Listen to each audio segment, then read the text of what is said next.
Kia ora tātou, nau mai, haere mai, and a warm welcome to our meeting of Wednesday the 6th of March 2024. If I could invite the Deputy Mayor to open us officially with karakia.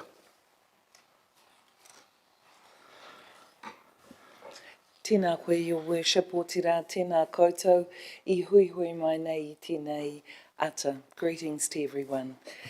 Tū tawa mai I runga, tū tawa mai I raro, tū tawa mai I roto, tū tawa mai I waho. Kia tau ai te mauri tū, te mauri ora, ki te katoa, haumi e, hui e, tai ki e. Tēnā koe, your worship. Kia ora, thank you, Deputy Mayor. We'll just do the housekeeping. Again, the meeting is being recorded and will be live streamed on the Council's YouTube channel. We have a number of councillors online today, Councillor Micklard, Councillor Harpiter, Councillor Wood, and I believe Councillor Meehan will be joining us shortly. In terms of housekeeping and safety procedures, in the unlikely event of any emergency, please look to the green signs as you entered, and the evacuation point is in the assembly area, the Clock Tower Te Marae the Square. It is a non-smoking facility, and again, unlike the event of needing a defibrillator, that is located in the foyer entrance on the ground floor. Any incidents, please report them to our committee administration. Right, we'll go to our first order of business, which is around apologies, and we have an apology from Councillor Bowen, and we have for lateness Councillors Johnson and Zabellin for lateness. So I'm happy to move those. Second, Deputy Mayor. If there are no comments, we will vote, please.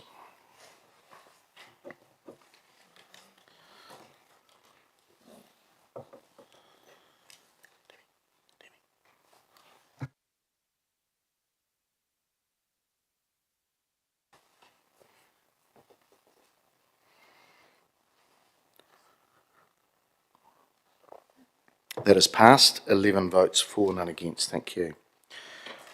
Right, moving on, notification of additional items. I haven't received any. There's none from the floor. Declarations of interest. Deputy Mayor. Kia ora, Mr Chair. Just to inform you, I have a conflict of interest with item 10, page 303. Thank you. That's noted. Thank you. All right, public comment number 5. Again, there has been none scheduled. There's nothing from the floor. Number 6 is around confirmation of minutes and recommendation to Council that the minutes of the ordinary meeting of the 14th of February 2024, Part 1, public, be confirmed as a true and correct record. I'm happy to move that, seconded by the Deputy Mayor. Are there any matters arising? Please.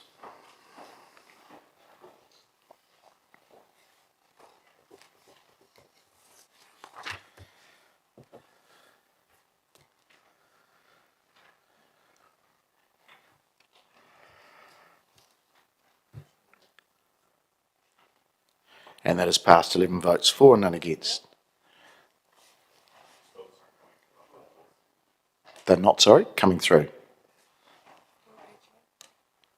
Sorry, Councillor, it was that. Just my device isn't working in terms of getting votes coming through on it. I'm not sure what's wrong. All right. We'll get that sorted. Just give us a minute, please.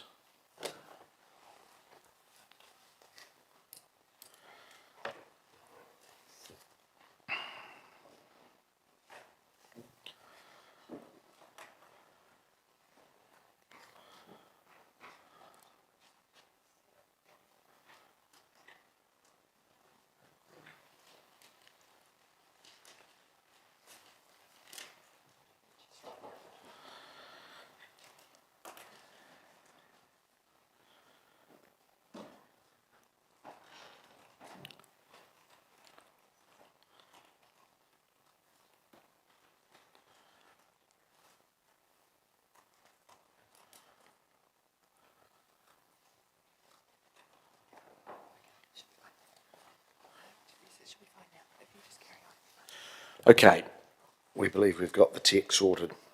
All right, we're now into the reports part of the meeting. And our first one there is number 7, around fees and charges review.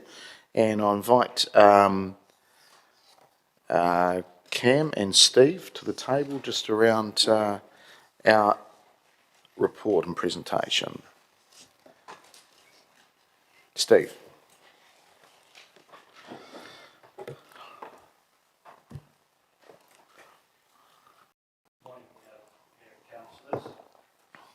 Get on, sorry.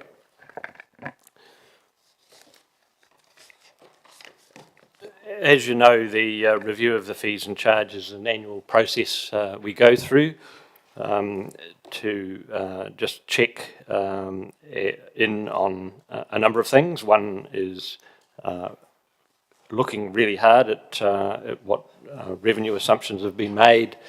We do that as part of the budget preparation process as well, of course. Think about policy, the revenue and financing policy, and you've considered that relatively recently. And then consider what needs to happen in terms of particular fees and charges for the next financial year and beyond.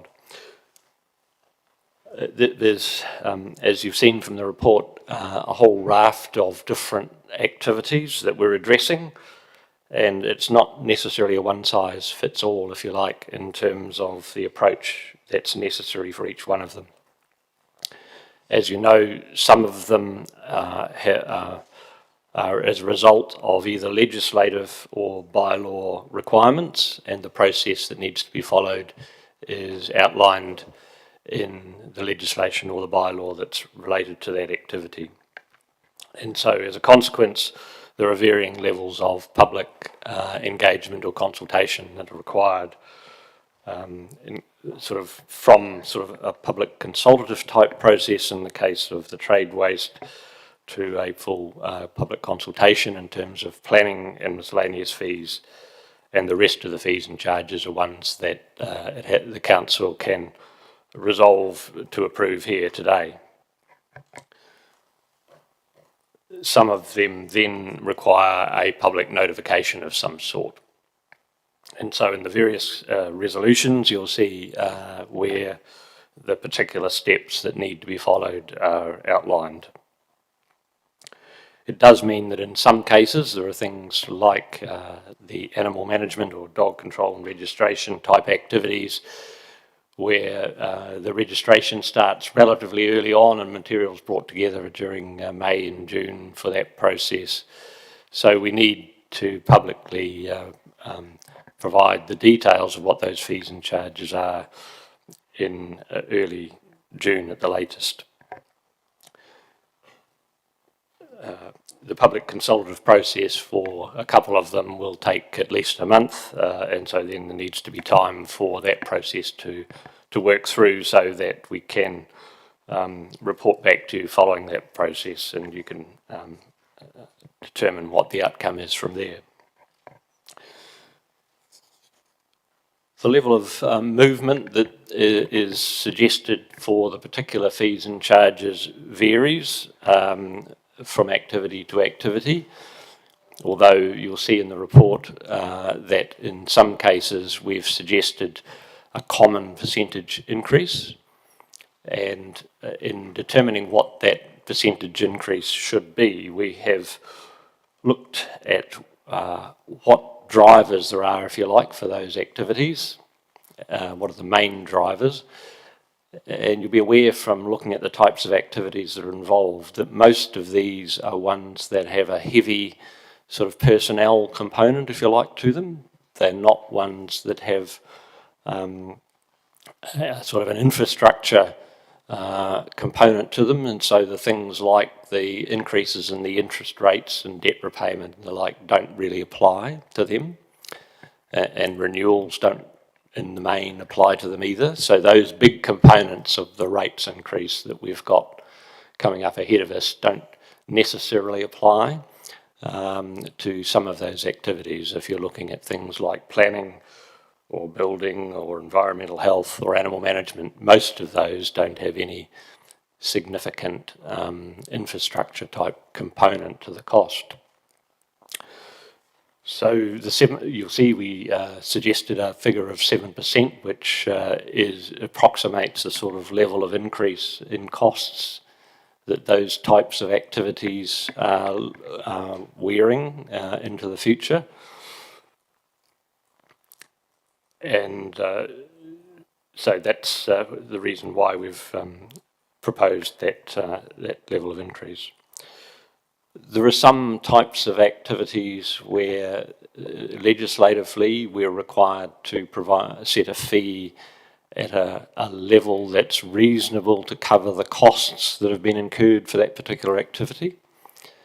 And so it means that, if you like, you can't look at the fee or charge or the revenue from the activity as a, if you like, revenue making type source. It's one that's looking to recover costs. In terms of what are the costs of a particular activity, as we've mentioned before in the chamber, there's sort of two components to it really, in general terms. There's some costs that are direct for the particular activity, and there are some that are indirect. Those indirect costs can range from things that are reasonably close to the activity, like the team that's involved in managing a section of the council, if you like, that incorporates that type of that activity. And so the management function in that area is part of what might become an overhead for distributed amongst those activities that they manage. And then more corporately, there are overheads associated with the running of the council as a whole, like IT systems or finance or whatever. And those costs are distributed out amongst the activities that they service. One of the things you'll notice in some comments that we've provided back to you in the last day or two is that the figures that we're working from in terms of the budgets for each of these activities has had some corrections to it since you considered them at the council level for audit. And there are 2 or 3 different types of things that we've needed to correct at this early stage. And we did that as staff in advance of providing the material to the auditors because we felt it was important that their time was not wasted at looking at one things that and then have them having to look at another set of accounts. So the main thing that we changed was the way in which some of those overheads were allocated to activities. So if you were comparing, as I know some of you were, the figures that were mentioned in the report as being either the revenue or the cost of an activity, and that differed from what you had seen previously, that was the reason for it. And so we'll be bringing back to you, obviously, as prior to you adopting, or as part of the process of you adopting the final the final version of the draft LTP, the proposed LTP, after our review and the audit process has been completed. So that's why there are differences in some cases, and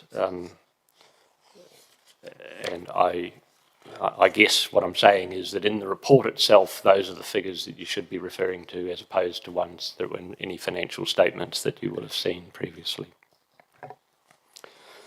There are some of the activities are relatively straightforward, I would think, in terms of what our recommendations are. Others have traditionally been ones that have been a bit more complex, and so there's, in some cases, options provided for you with our preferred option, if you like, our recommended option being shown in each case. We've tried to highlight for you where a decision that you take, or what sort of impact any decision you take will have on the budgets as they've been prepared so far, including the revenue and therefore by implication the rates requirements. So you'll see that in 1 or 2 cases we have suggested some increases to charges that haven't been discussed with you as part of the budgetary process up till now. And that was, I suppose, something we always intended to do to a degree, but it was reinforced by your resolution a meeting or so back where you asked us to look hard at the fees and charges, and that has prompted us in some cases to recommend something a bit more. And I'd give, I guess, parking charges as an example of that, where we think it's something that has been discussed from time to time in broad sense, but we thought we'd bring that before you as an option. And obviously that will have revenue implications and rates consequences if that recommendation is adopted. In one other case, the budget, and this is primarily in the resource management activity, the resource recovery activity, where the budgets have been prepared on the basis of the policy, and that requires a significant increase in the rubbish bag prices, for example, and those have been recommended. And obviously there are consequences for the budget if you choose another option. So I guess from my perspective, that's all I wanted to make in the way of an introduction. Thank you, Steve. Cam, do you want to, nothing to add? Yeah, there is something to add, yep.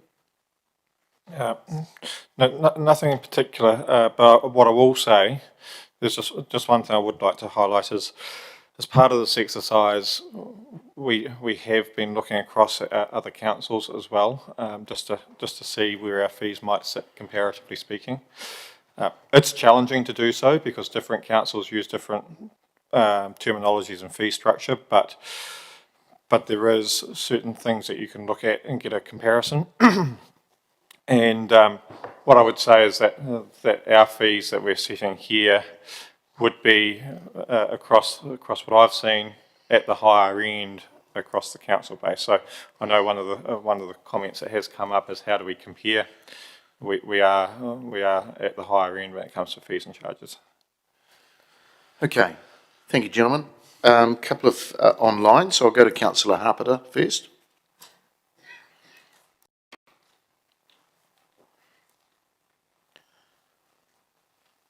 Thank you. Thanks, Mr. Mayor. Can you hear me? Yes. Great. Just one question from me, Steve. If you said that our fees are to be increased by 7%, if we were to increase to 10%, how much would that blow things out? In terms of blowing things out, I think I've suggested in a commentary back there's about 250,000, 260,000 type revenue difference for those activities where a 7% increase has been recommended.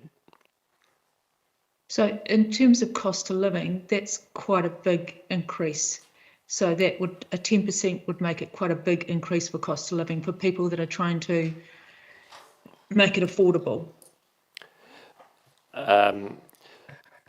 You mean for that particular fee or charge are you talking about? Well, across the board, if all fees were potentially increased to 10% cost of living, that would make it quite a high increase. All fees were potentially increased to 10%.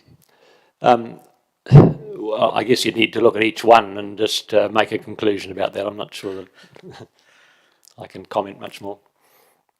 Okay. Thank you, Mr. Mayor. All right. Also online, Councillor Wood. Thank you, Mr. Mayor. Thank you, team. I just wanted to confirm my understanding on page 96 regarding the financial implications of parking.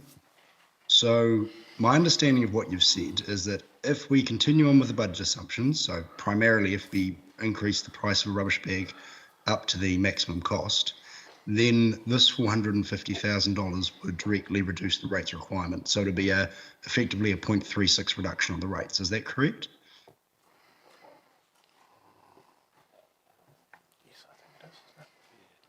It's in that sort of vicinity, yes. All right, and so if that were combined with the aforementioned 250,000, that would lead to an approximately 0.56 reduction in the rates requirement. Yes. Thank you for that confirmation. Appreciate it. Thanks, Mr. Mayor. All right, Councillor Barrett. Thank you, Mr. Mayor. Thanks, Steve and Cam. Just in plain language, can you help us understand why the rates increase is running at 4.5% to 5% ahead of the fees increase? I'll have a go, and if Cam thinks I've got it wrong, he can tell you. A big component this year of the rates increases that are proposed is the interest and debt component, and I think from memory it was around about 8%. Well, not quite that, 4 plus 2, maybe 6 point something that was to do with interest and debt repayment. And of course, those activities are the big infrastructure activities where that debt has been raised that's contributing to that. In addition to that, there's about, I think, 2% that relates to the increase in the level of renewals, that's being funded for this year. And again, that's an infrastructure type activity. And most of these activities, as I've mentioned, are not of that type. Thank you. If that sort of gap were to persist over time, where rates increases are running significantly ahead of fees and charges increases, what would be the long-term implications of that? Well, I guess you need to think as well, from my perspective, at the type of things that rates are funding. The council's investing in quite a number of new facilities where there's no revenue stream coming with it.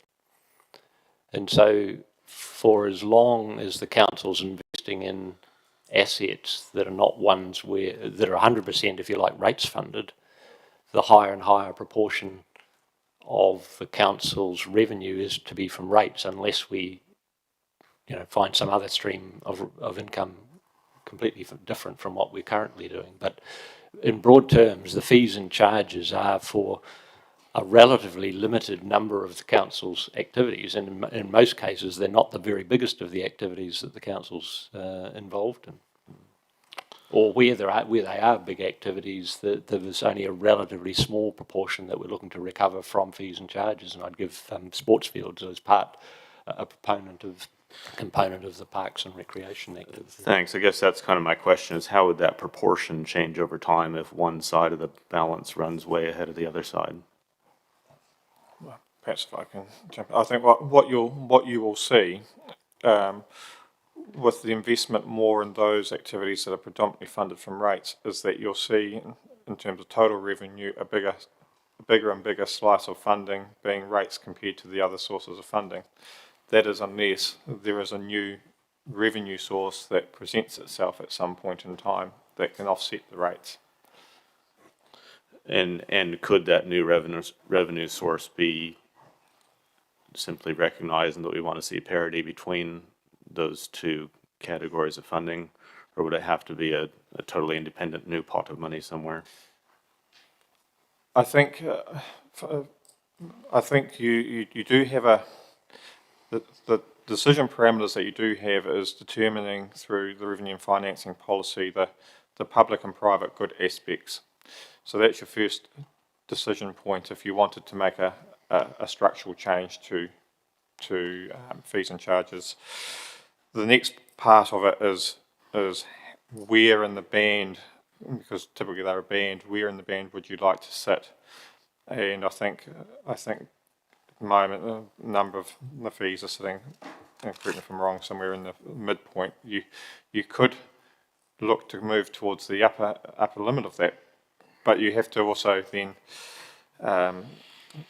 you have to make a decision around is that the right fee for the service that someone's receiving. Thanks. Just finally, at this stage at least, I'd like to understand in terms of the consultative process here and how that influences options further down the track. So hypothetically, if we go out with the 7% baseline adjustment and then from community that they would like rates to be a bit lower, would be happy to see some in fees. Would we be in a position to adjust further down the track, and how far could we adjust, given that there's kind of these parallel consultative processes around fees and charges and rates? Well, as I mentioned, the ones where there's a formal consultative process are the trade waste and the planning charges. So they will follow their course, and then you'll make a call at the end of that process whether to adopt what's been proposed or something different. In the case of the other fees and charges, at the moment, the resolutions to you today are to adopt them today to take effect from the 1st of July. And so I guess if you felt that there was a reason to go back beyond, as a result of the LTP consultation process, that you would look at change fees and charges that would apply from the 1st of July. I think there would still be an opportunity to revise your decision about that, but in some cases those things we need to think about the timing of that, because things like dog registration, for example, as I mentioned a bit earlier, we really need to have those decisions made before we're currently looking to have the LTP adopted, because they take effect, and the process of registration means that has to sort of be done during June, come July. Great, thank you for those answers to both of you, Mr. Mayor. Councillor Arnott. Thank you, Mr. Mayor. Chamber, good morning. Just a couple of questions, please. Page 57. Could I have an example of a offensive trade, annual inspection for an offensive trade?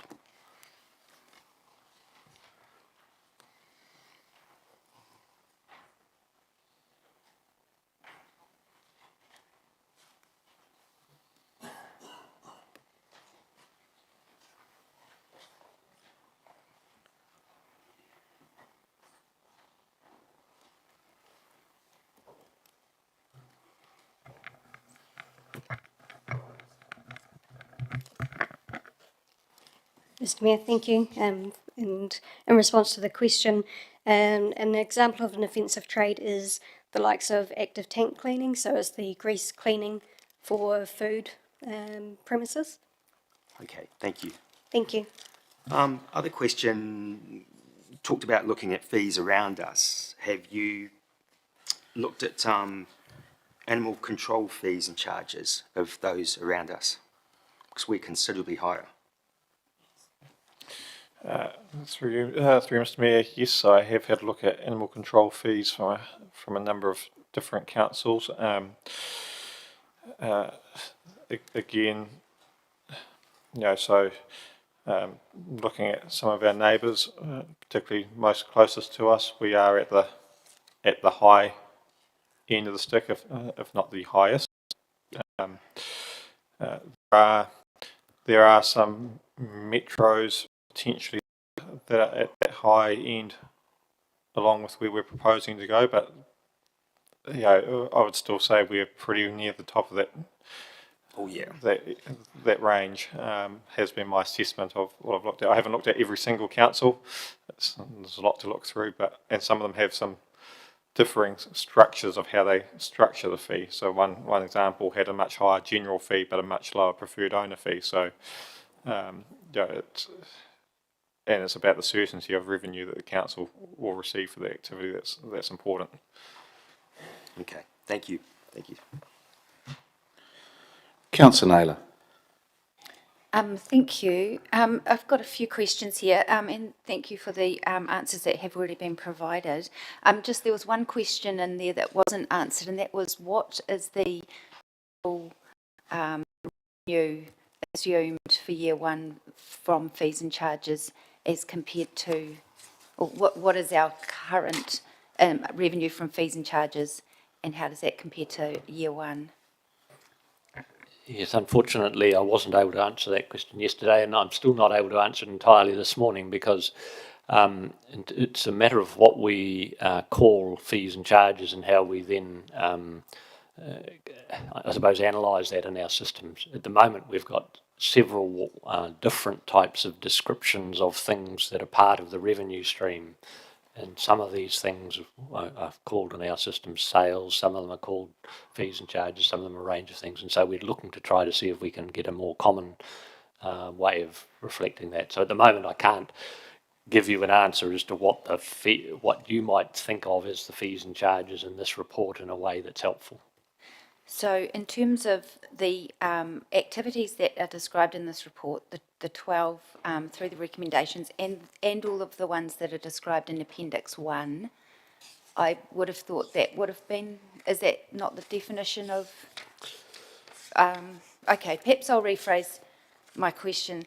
In our financial strategy, we've got a pie graph there that says that fees, sources of funds that we get 9%. 9% come from fees and charges, and then 1% from development contributions. Mm-hmm.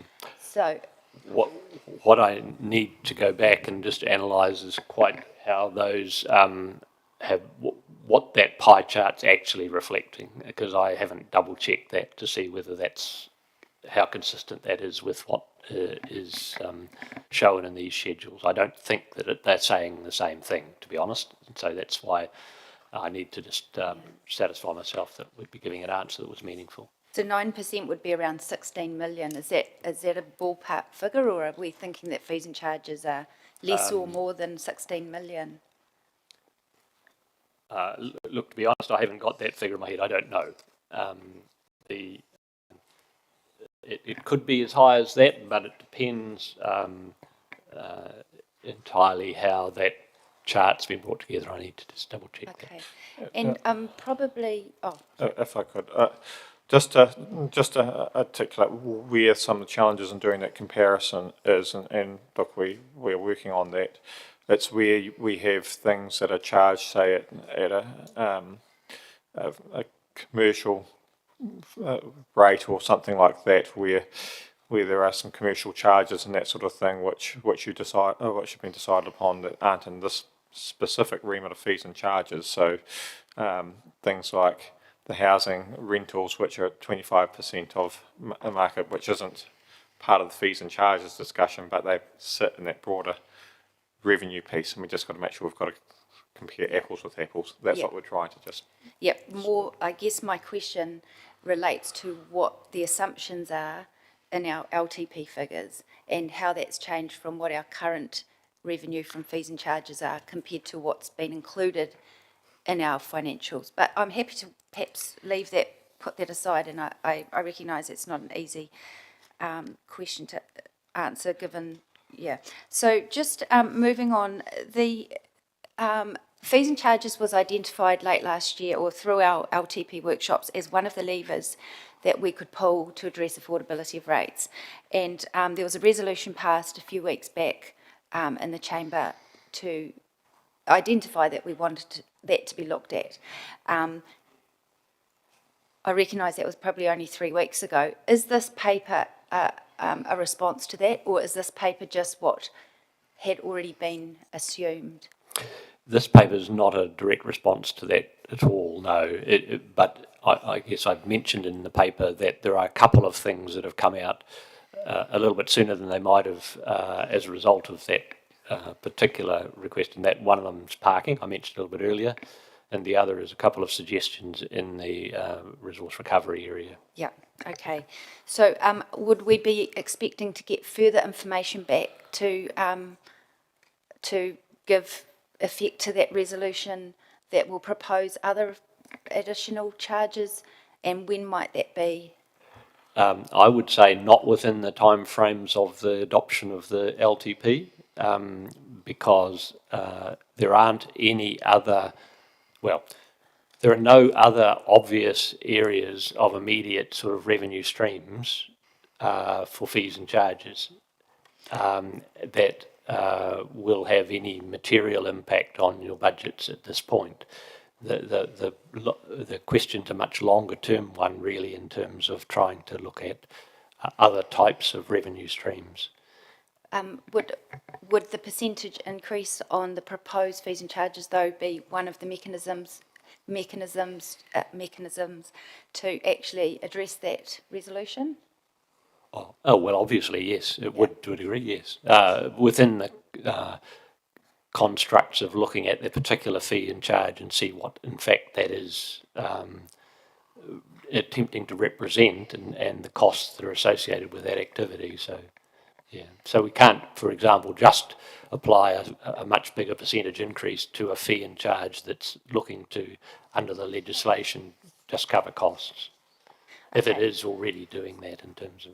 Okay, thank you. So in terms of the policy settings that we confirmed that give those 5 brackets, you know, of how much we recoup from fees and charges, has the policy set, I can see that there's commentary in this report that relates to year 1 of the LTP, but I recognise that sometimes that slips down across. The arena is one example where it starts at 25% and then gets down to 18% by towards the end, and so that falls outside of our policy. In determining the revenue from fees and charges, has consideration been given to operating within those brackets across the LTP, or is it just the focus just on 1 year? The focus has been heavily on the front end at the moment, I'd have to say, but in the longer term, yes, we are. The figures have been moving around quite a lot, I'd have to say, in terms of some of these activities through the process of development, even as relatively recently, and so we've been trying to get that very front end bit as right as we can, and then putting a bit more focus into the longer term questions. So. We haven't really given strong consideration to the policies beyond year 2 or 3 at the moment, but it is part of what we're starting to do now as our peer reviewing as we're going through the review and audit process. Okay. So that 9% that's identified in our financial strategy, does that just relate to year 1? What does that shrink over the time, over the period of time? Do we know? Oh, well, is it? I think it's year 1. I need to double check that. Okay. Thanks. Sorry, I'll move on just to page 26. We've got in Appendix 1, there's a number of activities included in there that aren't included in the resolutions. And some of those, for example, our Conference and Function Centre, CT Arena, and I'm just wondering what's the mechanism for councillors to give any sort of oversight or direction on fees and charges in those areas to ensure that they remain within the policy settings? Yes, well, those 2 you mentioned, the Conference Centre and the Arena, are both ones where there are the process of setting fees is delegated to the staff. And the relationship, but there is an expectation in the case of the Arena that there's I guess a 2-tiered type system of commercial and community rates for the Arena. So there are some published rates, if you like, that are determined by the management of the entities in conjunction with the Chief Executive and staff. Yes, we are, I guess at the staff level, we are looking at how best that those facilities can be operated and still achieve the sort of levels of expectation in terms of return. They've both got a tricky balancing act in terms of the mix of opportunities that there are to attract, I suppose, high return type things, and they don't necessarily occur all the time. They might occur from time to time, and so I guess over time those activities possibly need to be judged over a period of time rather than individually in a year, because they can have sometimes very good years in terms of attracting things that are high paying, returning things, and other years not so. Okay, so in terms of the performance of the Conference and Function Centre, it was identified that that was well under the policy setting, but we haven't got any request to change that policy setting. Is that because the expectation is that that performance will be lifted? well, I think at the staff level, we're looking to just judge whether the extent to which that is possible, and whether, in terms of performance in the year ahead, that we can. It's a matter of just sort of under review at the moment, I think. Okay, thank you. Just moving on to the animal control. Recommendation 7, if there's two options given in the paper, and if the first option was agreed, recommendation 7 is asking us to amend the draft revenue and financing policy to include a change to the target revenue band for fees and charges. That request came to the 7th of February council meeting, and that was where we council supported a resolution to look at asking for some options to come back on how we would perhaps be able to operate within the current settings. And my understanding is that work is still underway and yet to come back to us. So I'm just wondering why that resolution is asking us that same thing again before we've had that report back. Yeah, look, through you, Mr. Chair, there is some options in here, I guess, around trying to get back to compliance. So there is a proposed fee structure that would address that. However, I guess listening to the question, there is still a piece of work that's ongoing around outside of the traditional revenue streams that's been looked at to see if there's some options, and I know that those discussions are underway. So we could, in essence, wait for the outcome of those discussions, if you wish, and then decide at a later point on the policy setting. Thank you. And just going to page 65 at the pound charges, the daily charge per dog per day of $21 going up to $23, and both the options, the pound charges appear to be the same.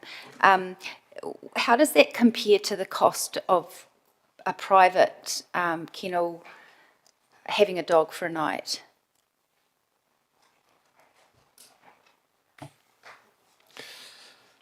Yeah, that's. Oh, sorry.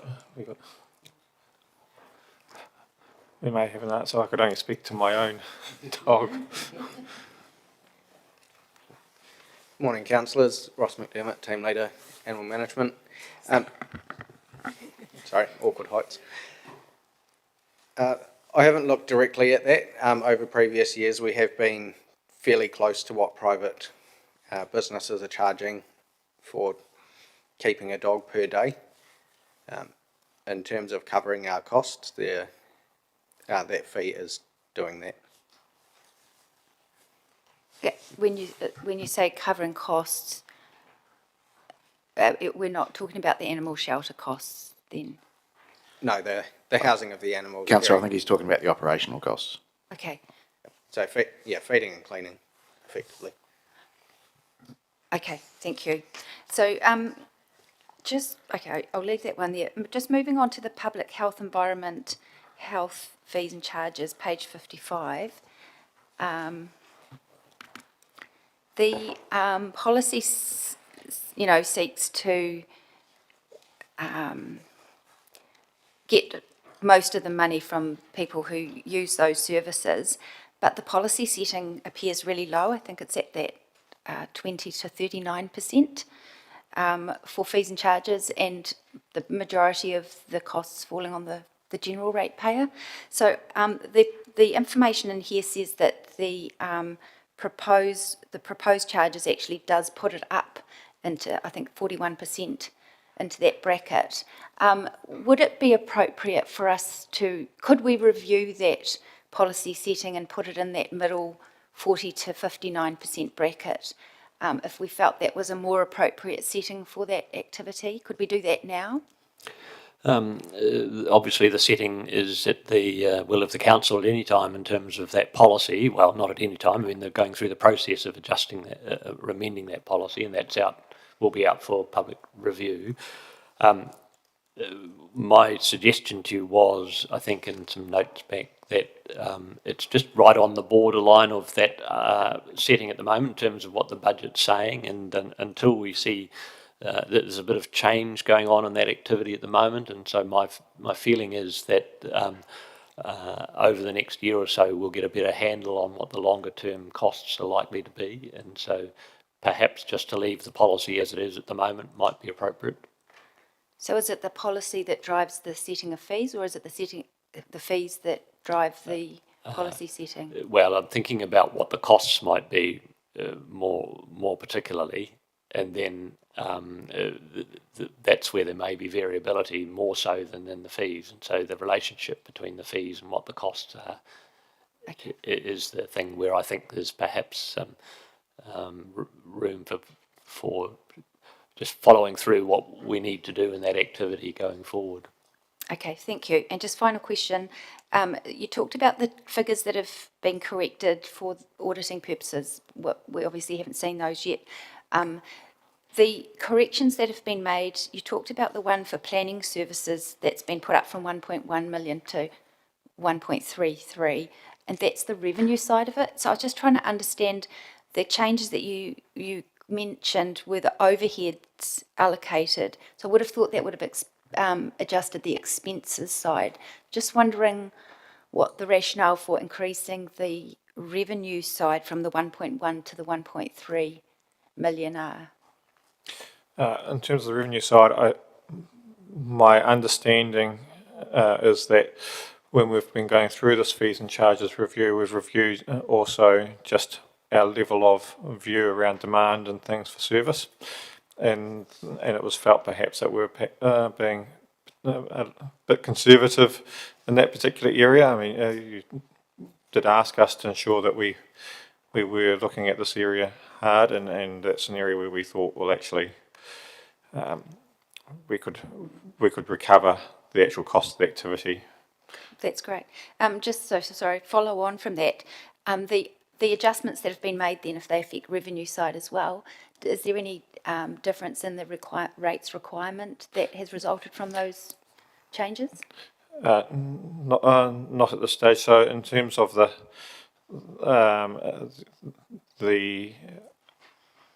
overhead side, basically we had one particular program that went through the allocation twice, so it ended up with a double up of internal recovery as well, so that balanced itself out to zero. That was one of the loan funded operating programs, and that's because of the fact that it was loan funded that caused a bit of an issue, and we fixed that. And in terms of the revenue side, we haven't just yet done anything particular with that. I guess once we've decided entirety of the fees and charges today, we can make any adjustments. Okay. And sorry, just one other question that I just remembered. The comment that you made around fees being lower, the 7% being lower than the 11% rates, and you identified that that was around some of the investment in infrastructure. The investment, I guess the interest and the debt costs, particularly in year one, reflect the investment that we've made in previous years. Would the investment in infrastructure at CET Arena and streetscapes and things like that be connected in your mind to the fees for parking, the fees for the use of Arena, that kind of thing? Well, in the case of Arena, yes. If there is development, as there has been, then that's flowing through to what we're showing as the costs of that activity, and so those are increasing, and so we'd expect that that those investments would actually, in some cases, be helping to bring more revenue to the arena. Parking is not a direct link there that I can think of. So the streetscapes. Well, streetscapes, pretty indirect. I can't just see that there's a direct connection. Okay, I'll leave it there. Thank you, Mr. Mayor. All right, Councillor Johnson. Thanks, Mr. Mayor. Thanks, Cam and Steve. So just to check that CPI at the moment is running about 4.7, 4.8%, and we're proposing an increase of 7% in fees. And what is the justification for it being significantly more than CPI? Is that to do with the cost that it costs us to deliver those services? Yeah, it's more linked. We're trying to link this to our own cost increase drivers, which are also higher than what CPI is running currently for this year one. Okay, so if we're to justify fees and charges to the public, the justification is around cost recovery for council. Yes. It's not around revenue earning to reduce rates. No, it's about trying to recover the appropriate amount for the service that the user is benefiting from. Okay, thank you. And I see that we're obliged to consult on a couple of these areas through the Local Government Act. For the other areas that we're not obliged to consult on, is there an option to consult on them?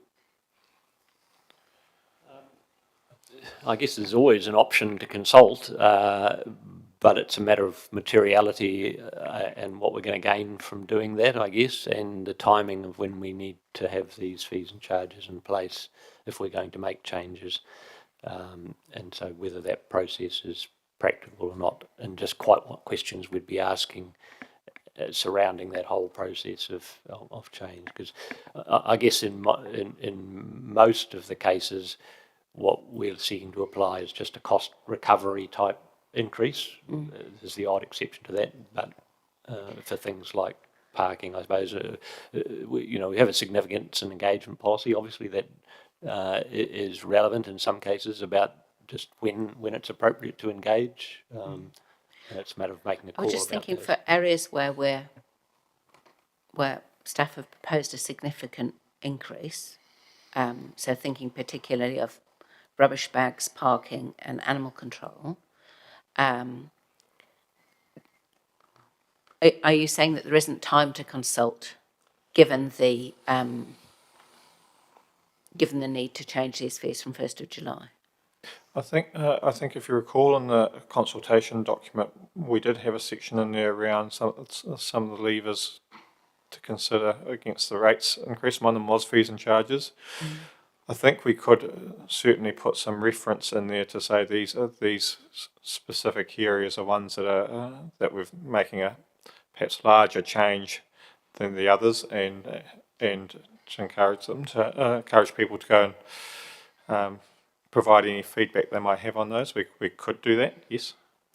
Okay, thank you. No, just interested to see how we could manage that. And then a couple of specifics. First of all, around the rubbish bags. So I see you've given us 3 options there. I think it's 3 options around where we could move to, but you haven't really given a strong indication of why we would choose one over another, other than that I think the $3.80 is the cost recovery point, and anything less than that's going to require a rate subsidy. Is that fair? That's true. I guess in summary, the budget's been prepared on the basis of achieving that cost recovery, and so to be consistent with that, we've recommended the increase to the level that's proposed there, and then given those other options. Have you factored in possible unintended consequences of going to a 380? So is this an entirely financial exercise, I suppose I'm saying, or has a wider view been taken of whether we're likely to perhaps encounter more fly tipping if the price goes up significantly for rubbish? Well, I'll say something and then the others can tell me if I'm wrong. My perspective is that it's initially a financial issue and a policy issue in terms of what would be needed to recover the costs, and it's sort of at the levels that were signalled last year. Of course, the staff involved are conscious of the potential, one of the pros and cons and the potential consequences of that. I guess they would have brought to our attention if they thought there was going to be so significant consequences that we'd recommend something other than the policy be adopted, and Natasha can speak if she wishes about that, but sort of invitation. I think she does. Yeah. Just getting an answer on it, but I believe we do, but I'm just waiting. Sorry, can you just, rather than speaking in the foyer, can we just come to the microphone, please? So as a first cut, when we determine the price of rubbish bags, it is purely a financial exercise in terms of determining what we believe will be the cost to deliver the service with the prices increases that we know in terms of the cost of delivering the service, plus also what we believe will be the rubbish cost disposal to us going forward. We then look at that, and then if we see that the price increase is going to be quite substantial, as it has in this case for full cost recovery, we do factor in a small sensitivity analysis. And in other words, we then downgrade the amount of bags that we will sell by a small portion, and then we then come up with another figure. So we do as much as we can, but obviously we're making a lot of assumptions when we're determining the price of rubbish bags going forward. We're determining how much it's going to cost us to deliver the service. We're determining how much it's going to cost us to dispose of that rubbish. We're also determining what impact that will have on the sales of rubbish bags, and also how much waste we put in said rubbish bags as well. So there's a lot of assumptions that we have to make. Okay, thank you for that. Are you considering how much is spent on dealing with fly tipping, or is that not factored into the equation? That is not factored into the equation. Fly tipping is a different budget, but I will say, because Hamish has just told me, that since the last price increase, we have not noticed a measurable increase in the illegal dumping. Okay, and what was the price increase last time? I think it was quite small because we held it down, didn't we? It was from $2.75 to $2.90, Yeah. from recollection. Yeah, that's what I thought. Thank you. Thank you for that. Right, on to another area. Animal control. In terms of the proposed increase from staff, that's at the 7% level. I understand that some elected members are proposing that it be increased to the 30% level. But before we see that proposal, I'd be interested to have some commentary from staff around potential consequences of that course of action.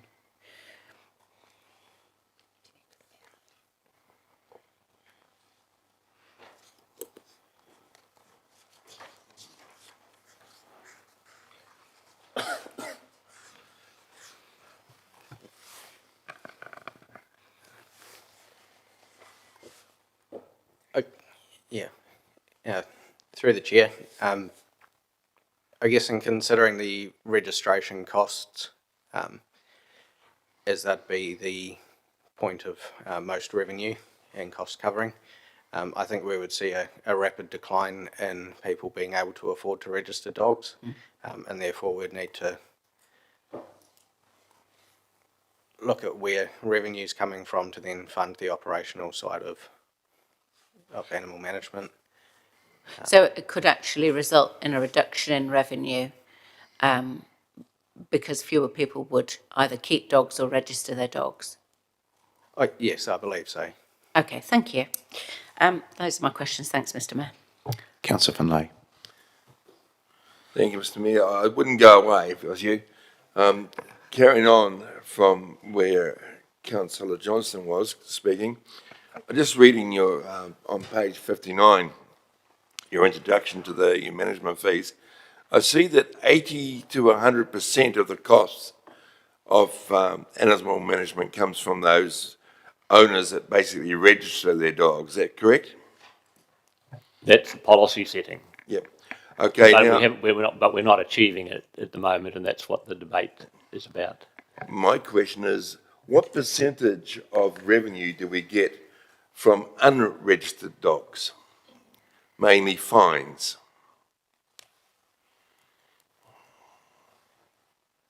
Could someone tell me? So annually we follow up on unregistered dogs as a project to achieve compliance. From that we generally issue around 300 to 350 infringements, which are $200 each. How many of those paid? All of them will be filed with court and collected over time. Okay, so we get a little bit of revenue from them. Now, the next question is, what percentage of the work at the pound would be from unregistered dogs compared to registered dogs?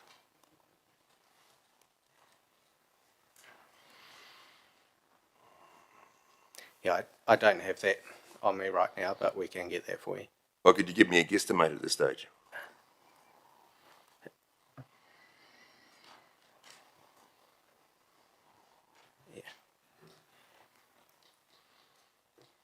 It's probably better if I find the correct answer for you. Okay. Okay, I'll save the rest for comments. Thank you. All right. Thank you, Steve. Thanks, Cam, and to other officers for answering those questions. Quite a bit there, councillors. I'll take it in bits, but I just want to.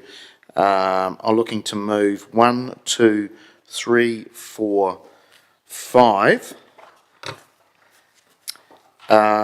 Then 6, 1.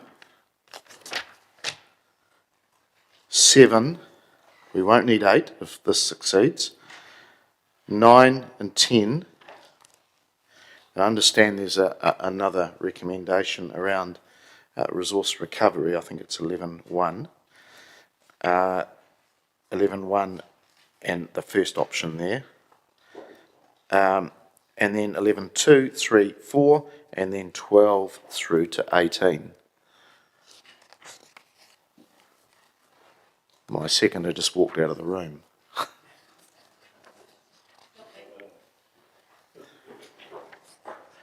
I just better wait for her.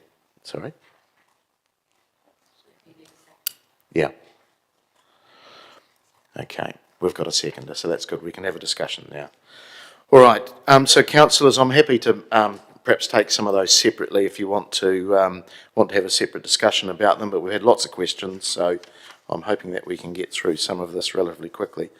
Look, this is all about balance, and I know and I really understand how some councillors do want to connect the draft general rates increase with these costs, but they shouldn't be connected, and I think that is actually some false economies, really. There is new infrastructure, and I think the officers said themselves, there's infrastructure assets which we're investing in, some don't have revenue streams. Let's be honest, some of them are really intergenerational. You just have to look at our continued investment in waters, in transport, and this is this year only. Councillors, fees and charges do come back to us to review annually, and I think that's really quite smart because it does change. And putting a blanket percentage over things, I just think that you can't do that. And the officers have gone through line by line. They do have a balanced view to it as well, and we ask them to do that. There's some that are slightly higher than the 7% average, and a few that are slightly lower. And, you know, again, I understand, you know, I was in business for 13 years, so I understand that money coming in and money coming out, but council isn't simply a straight profit business. There is many public good elements to this, and community good, and that comes with cost, and we just have to accept that. And yes, you do have to have cost recovery on commercial aspects. But again, I just come back to that word balance, and there is an element of, you know, we've got higher increases in drafted in the rates. We've got cost of living increases. We've got fees and charges increases. I think the word "you can't get blood out of a stone" comes to mind. So just please, councillors, be careful.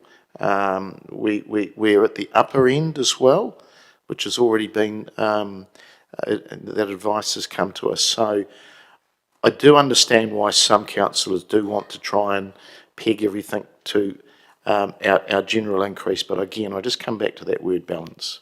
So ask you to consider that, please. Councillor Naylor.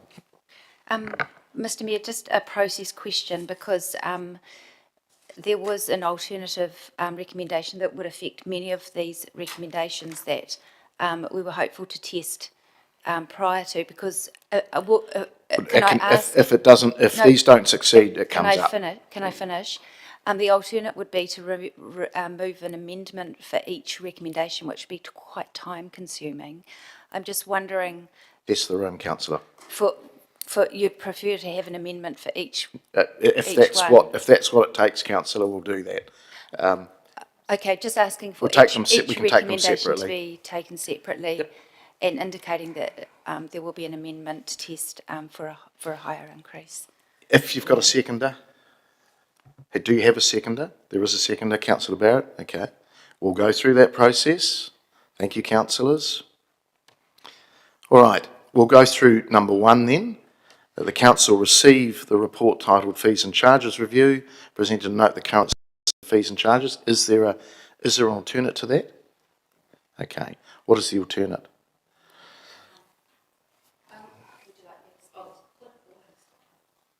Amendment. Okay. I'll be moving it as an amendment. Okay. So the amendment will be that council agree for consultation the proposal of updated fees and charges for tradeways services effective from 1st of July, instead of removing as attached in Appendix 2 and replacing with amending the increases for a 10% increase across the fees and charges.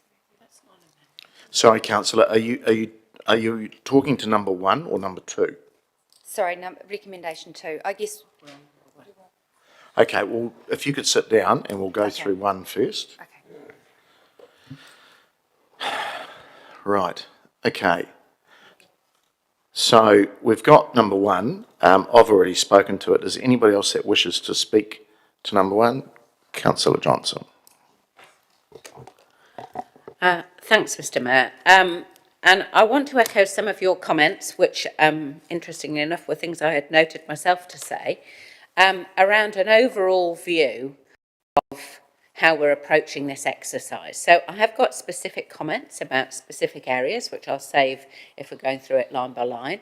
But just in general, I think we need to understand why it is that we're charging people for these services and what the point of the charges are.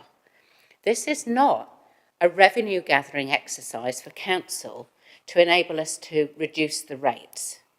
This is because we as a council have agreed that some services that we provide have got more private good than public good. That's not to say they've got no public good. They do have public good, but some of them have, particularly the commercial ones, significant private benefit. And in those cases, we've agreed that people who are deriving a benefit from that service, particularly for their business, should be charged to cover the costs of providing that service. Now, in terms of trade charges, that's easy to understand. Where it gets a little bit more grey, I think, is in terms of services we provide that have some private and some public good. And particularly, I would say, in this is something like rubbish disposal, animal control fees. So you can argue, and I think we all agree, that there's a significant amount of private good involved, but there's also a significant amount of public good. And where that's the case, we've got to, as the Mayor says, achieve a balance. It's not about raising fees as much as we can to try and reduce the amount of rates that we have to charge people. It's about putting in a fair increase that we can justify to users of the service as to why their fee for that particular service has gone up. And as it is, CPI at the moment being 4.7%, our fees charges are proposed to go up 7%. And that in itself is significantly above the rate of inflation. It is so, as the office has explained, because our costs generally run higher than the rate of inflation. But I'm not keen that we disregard the careful analysis that's been done by officers around how much fees and charges should go up. and simply put in an arbitrary amount. And that's what any other amount other than 7% is. It's an arbitrary amount that councillors feel would somehow make the rates increase look better. So I would say that we need to be aware of unintended consequences around fees increases. It's not necessarily the case, and I think we heard from both the waste recovery area and also from animal management, that if you put up the fee, you'll necessarily get more money, because putting up the fee will cause fewer people to use the service. And if you're not very careful, you might end up with less revenue than you would have got if you'd only put in a moderate increase. So I think we need to be quite cautious, mindful that our residents are under pressure financially, as we heard last week, I think, in the Economic Development Report. People are under pressure financially, and we need to achieve a fair and balanced increase in fees that we can go out and justify when we speak to ratepayers. So I'd encourage you to take on the report with the recommendations as noted. And I'm happy to talk about each individual area in turn, but I just think as a big overview, we need to understand why we're doing this and what the justification for it is. Thank you. Councillor Barrett. Thank you, Mr. Mayor. Thank you, colleagues, for starting the conversation. It does seem like this is a good opportunity to lay out some of the general thinking and grounds around it. It's been said already this morning that fees and charges and rates shouldn't be linked. In reality, they absolutely are. Every dollar that doesn't come through a fees or charge is a dollar that hits the wider community through rates. And anyone that can't see that, I think, is not seeing the full picture. And I think fundamentally what we need to think about in this space is what is actually fair and reasonable, and how much does the user need to pay, and how much does the wider community pay. We've had a first go at that, obviously, with the broader bans and the policy around fees and settings. Those bans are pretty broad and based on a whole lot of numbers of assumptions. And it's really only when we get to this point, the rubber actually hits the road and we see the hard numbers around specific fees and charges. And we see the cold hard fact that what would be happening through what is proposed is that not only in this year, but in succeeding years, a greater proportion of the overall burden would be borne by the wider community. And to me, that is patently unfair. And the main reason for it being unfair is that fees and charges are around things where people have choice. You have a choice. I have a choice. Do I want to own a dog or not? Do I want to start a business or not? Do I want to use a sports club or not? Do I want to, apply for trade waste or not? Those are all choices that I have. I don't have a whole lot of choice about the rates. Nobody in this community does, because at this table, we use the full power of the law to collect rates. And so every dollar that we take out of a discretionary choice space and move it into a rate space is forcing that cost on the entire community where they don't have choice, rather than actually letting that cost sit where somebody does hold the choice. So it doesn't sound very balanced to me when we're actually talking about a significant gap between the amount that rates are going up, which is, in the high 11% now, and this is lagging down at around 7%. What we're seeing over time is that would ratchet more and more costs onto the wider community and off of individual users who are making choices about what they do or don't want to do. So just to signal that there are some alternate recommendations, I'd hope that we might be able to settle that first up, but obviously we're taking the long path today. But those alternate recommendations would basically recognize and try to ensure that we keep the current balance that we have between the portion borne by the user and the portion borne by the wider community. Keep that current balance at a macro level in balance over time, rather than seeing the user pay side of things eroded over time. I would also say, there is a clear financial impact here, and would appreciate less side conversations during the conversation here, but see how that goes. I'm just trying to see if we can have one conversation in the room. Thanks.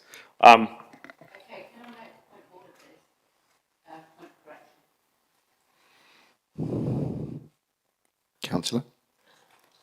Just a point of correction, Councillor Barrett has referred 3 times now to fees over successive years. These are fees for this year that we're deciding, they're not over future years. I've noted that in my right of reply, Councillor, so can we stick to this year's fees, please? Can you just switch, oh, you're back on, thank you. Yeah, somehow the system let me stay on through all that. Thank you. So just to clarify where that's come from, when you look at the consultation documents, they actually talk about rates out over a number of years and non-rates revenue out over a number of years. I am well aware that we revisit this year by year by year. But if we don't start addressing this trend at some point, what we will see is that erosion, and that's the concern that I was signaling. It's interesting, too, that some are making a case that, you know, this is now a space that we shouldn't climb into in terms of balancing up what happens around the rates. So, you know, every time the long-term plan has been brought in here in some draft form, it's been very clear that there is a whole range of levers that we can pull. And this is one of them. It's been signaled every single time. And so to suddenly kind of whisk that off the table and go, oh, no, we shouldn't touch this because, oh, you know, it's sacrosanct, just simply doesn't make sense. It's been indicated as one of the ways that we can actually address affordability of rates for the wider community. The alternate recommendations that were here, that could be here, depending how this vote goes, would see a modest decrease to rates. It's not a hugely strong lever, but I think it's still one worth pursuing. And if we were to implement this over the next 3 years, acknowledging that there's a choice every year, it would take 0.3% of the rates away each year, or a full 1% over those years. So, look, my basic point is here we've got a balance, and I'd like to see us keeping that balance rather than pushing more and more of the discretionary user cost onto the wider community where we force people to pay through rates. And that's where I'd like to see things head. And we'll look forward to discussing that through individual items if that's necessary. Thank you. Councillor Naylor. Thank you. Concur with many of the comments that have just been made by Councillor Barrett, but also some of the comments that have been made by Councillor Johnson, particularly around us needing to look at what's fair and what's balanced, and recognising that people in our community are under pressure with the cost of living crisis. As has already been commented, one of the levers that were identified by staff that we could pull to help address the affordability of rates was the way that we use fees and charges. This report is actually pulling the lever in the wrong direction, because what it does is slips us further back in terms of more reliance on the general ratepayer for the activities that are outlined in this report. As indicated earlier, we've got in our LTP documents that fees and charges make up 9% of the source of funds, and at that point, 45% is coming from rates. If we continue down the path of increasing less than what our rates increases, then that percentage of 9 will be shrunk. I don't know to how much that work is still being done by the finances, and the 45% that's covered by rates will have to be bigger. So there are many ratepayers in our community that say to me, I don't use all those services, Karen, why should I have to pay for them? It's a small part of the funds, but I think we need to look at how we can allocate a fair approach to this. I recognise that the officers have made comments about the impact of the infrastructure and interest costs and the debt servicing that is driving some of our rates increase, and I concur that is a lot of what is driving our increase. I would suggest that most of the services that we provide, that we incur fees on, are very closely related to the investments that we've made in that infrastructure in recent years. So I think that, it's been said that link fees should be connected to the cost increase drivers. I think we need to look at the cost increase drivers across the whole, and if we're going to accept that that's the increase is, so what we've got proposed is a 9.95% increase in costs in the first year. So why have we got an increase, a rates increase of 11.7 or 7%? It's because our revenue is falling behind, and I've mentioned this a few times. We're looking to double rates, 100% increase over the next 10 years. We're looking to increase revenue by 20%. that means that it's falling more and more behind the more we make decisions like what's proposed in this paper today. Like the rest of you in this room, I don't like putting anything up. I don't like putting rates up, and I actually don't like putting fees up. But I like less putting rates up and asking ratepayers to pay for services that they're not using when they can't afford it. So that is the rationale for my interest in lifting the level of fees and charges to align more closely with our actual increase in costs. So I'm happy to speak to each item. As the Mayor's indicated, he'd prefer to go for each one individually. It was proposed, we were hoping to be able to test the room on a general approach that would have been a little bit more time effective, but we'll speak to each one and move an amendment if that's the preference of the Mayor. Councillor Dennison. Thank you, Mr. Mayor. I just want to raise 2 points just as more general comments around the approach.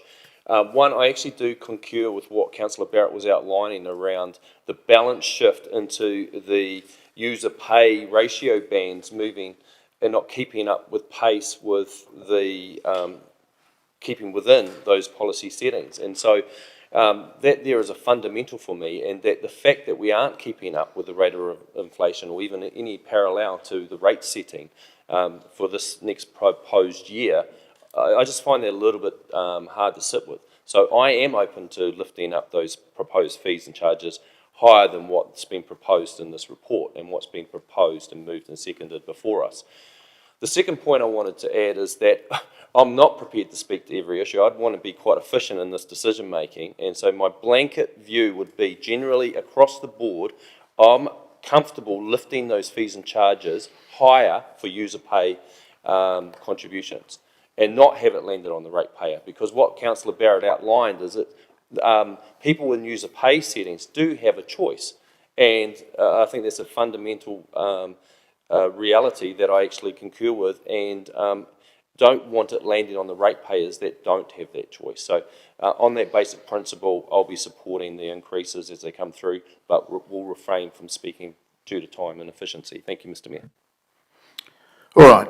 Look, councillors, actually, I don't want this to go line by line. There's actually councillors that are forcing that. So just want to get it out there. It's not the Mayor's choice. It's actually councillors, specifically Councillor Naylor and Councillor Barrett. So I just want to address some of the issues in my right of reply. Councillors, we are keeping up with CPI increases.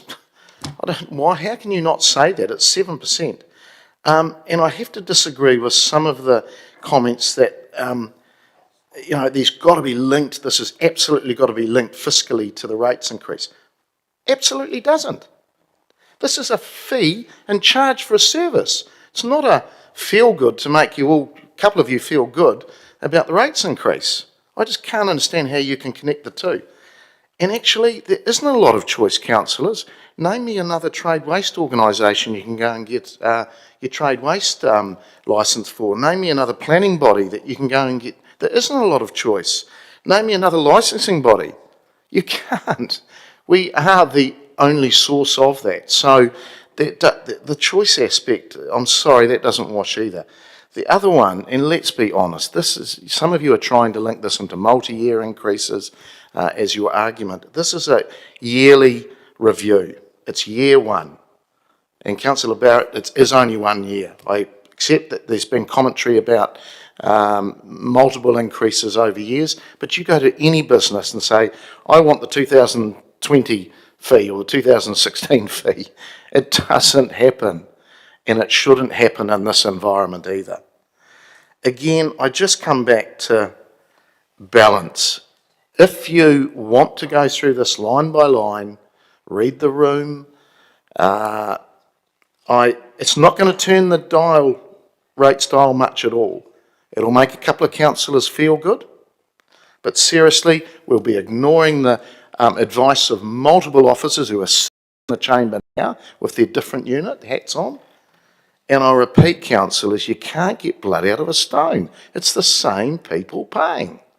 So vote this down. Hopefully, vote for this, and and if we have to go through each one, I ask you to read the room, and we're not going to be commenting on every single one. All right, we're going to vote on number 1 first, please. No, this is number 1. So it's council receives the report of fees and charges and notes the current status of fees and charges. Okay? Thank you.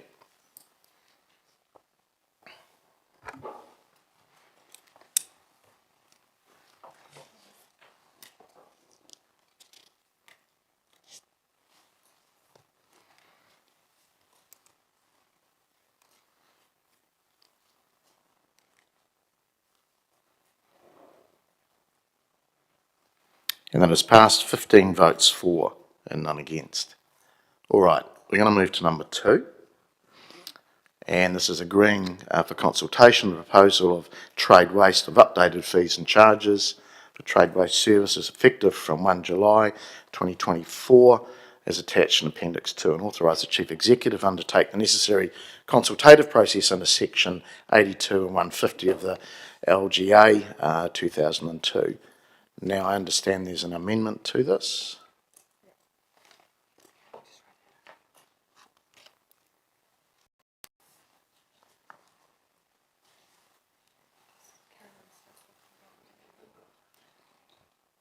Just in the aspect of time, Councillor Naylor, it's your amendment. Do you want to speak to this now? Thank you. As I've already outlined, this is really the only way that we can do this. I apologise. Councillor Barrett and I had asked the Mayor if we could test the room with a more general resolution. However, this is the only thing that's been made, option that's been made available to us. So I will try and keep it brief. What we will be doing if we accept what's in attachment 3 with a 7% increase is asking our general ratepayers who aren't requiring trade waste services to pay more for those trade waste services than they currently do. This increase to a minimum of 10% is about a 3% increase on what's proposed in Appendix 2.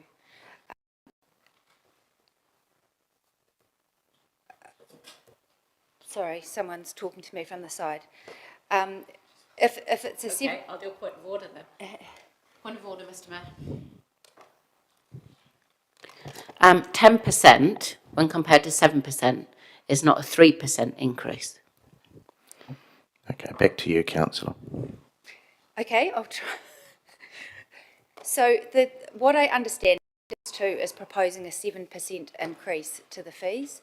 What this resolution would do would propose that increase, instead of being 7%, is 10%, which is an additional 3% over and above the 7%. 7 plus 3 is 10. I hope I've made that clear. I can't really think of how else to explain that.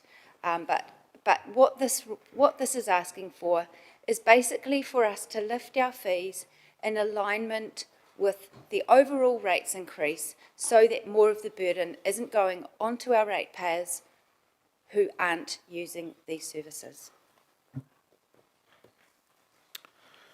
Councillors, you'll know my view, and I'll keep it pretty brief because this is repeating exactly number 1. But this has probably actually got some really strong evidence to say that we're in the right space. This amendment isn't evidenced at all, and it actually is, again, as I said earlier, quite a bizarre way of trying to balance the rates increase. We already recover 100% of trade waste. It's an area I know well, and I've been living in the waters area for quite a while.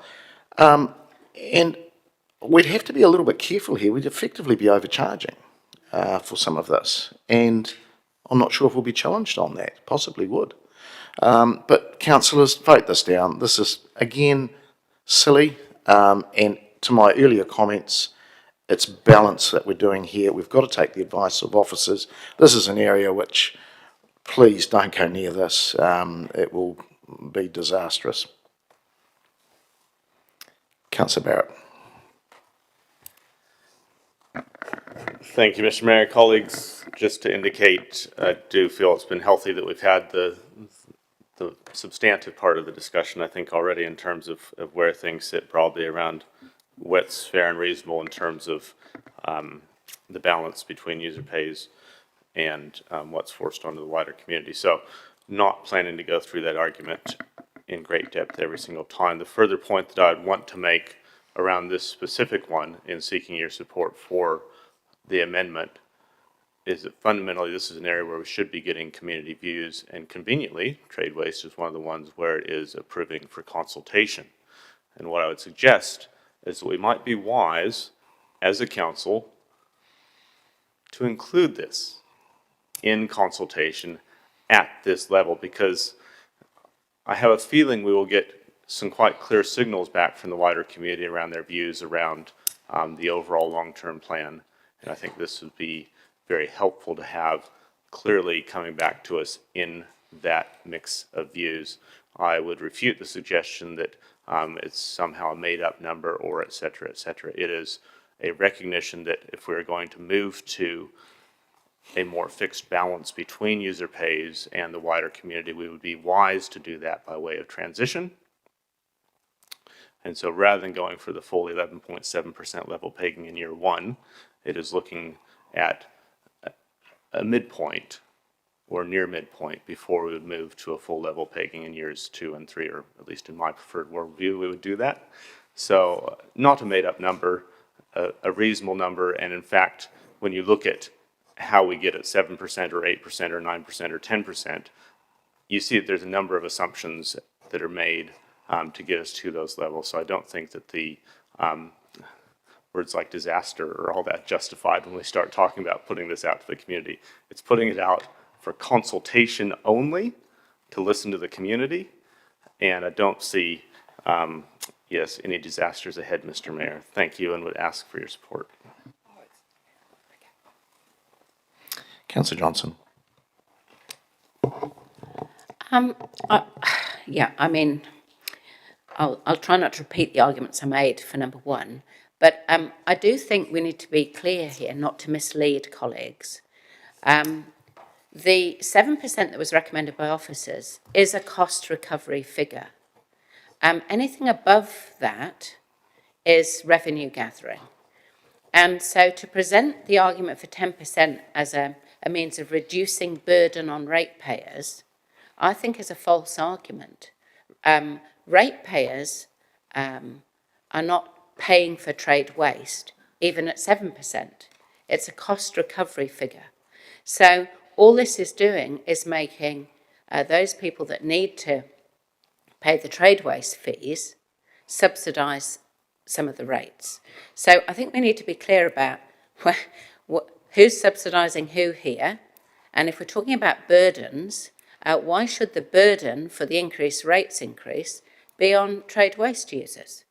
The fair thing here is to go for a cost recovery. And that is what the 7% is proposing. So I'm yet to hear where 10% came from, how the calculation was done to get to 10%. So in that sense, I don't see any rationale for it, other than perhaps it's what the mover and seconder think might be acceptable to colleagues around the table.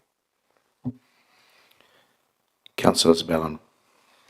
Thank you. Mr. Mayor, may I ask a question of clarification to the mover and seconder?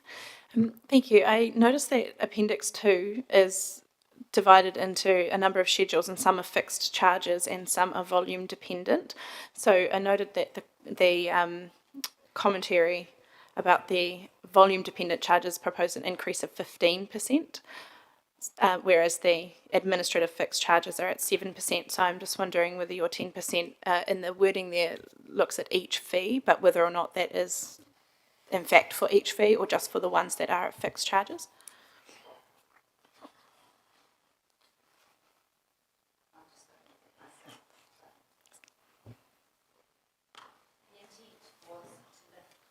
To lift it so that it's not needing to be ratepayer subsidised. So perhaps we'd need some advice from officers. How much is currently being rate subsidised? Sorry, Councillor, could I just ask the officers, is through the CE or finance, Trade waste is 100% recoverable? Yeah, that's certainly my understanding. It's 100% recoverable, user pay system. So there's no ratepayer subsidy, councillor? Well, the fee, the paper refers to, if it's not put up, that more will have to be paid by the general rates.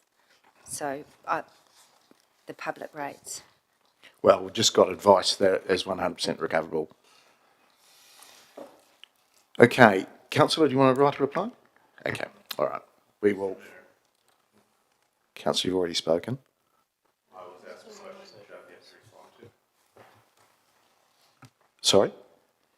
I was asked a question that I had yet Oh. to respond to.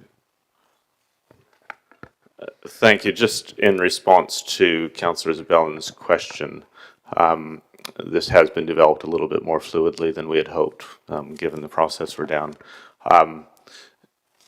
Certainly my intent in seconding this was that the 10% would sit at the category level rather than at the individual fee level, and that would give officers discretion in terms of how and where that balance was struck within each category of fees, and I do note that there's not exactly that language on the screen. So the intent, from my point of view, and I would go back to the mover on this, is that the 10% sits at the category level rather than at the individual fee level. Yeah, that was what the intent was. I'm happy for that. Rather than for each fee to say a 10% All right. increase. We'll get that in there.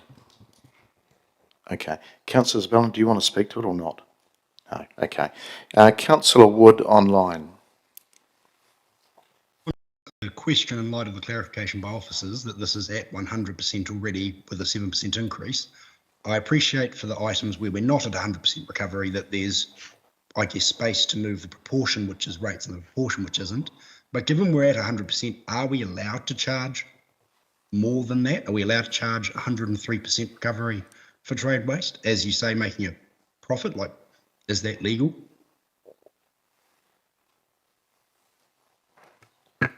Through the chair, generally our policies are, we're not a profit-making organisation, providing community services and infrastructure services and the like. Generally, the bulk of our services look to recover the cost of the operations. All right. Back to you, Councillor Naylor, if you want to write a reply. No. So you've already spoken, Councillor?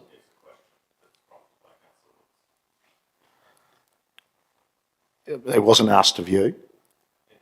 Okay. You've already spoken. We've had questions. Sorry, Councillor Naylor, do you want to write a reply?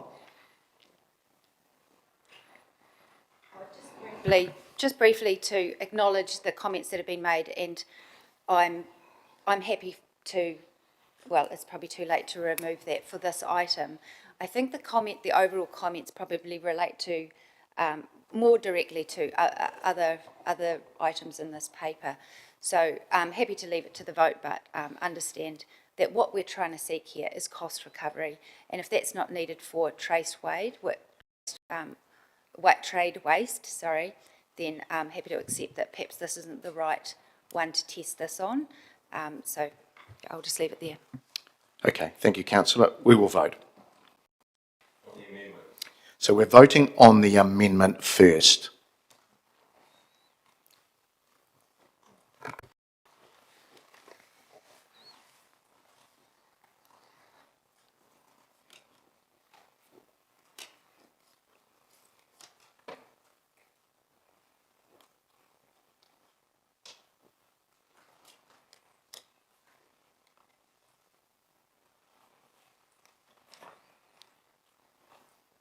And that has failed. 3 votes for, 1 against, and 1 abstention.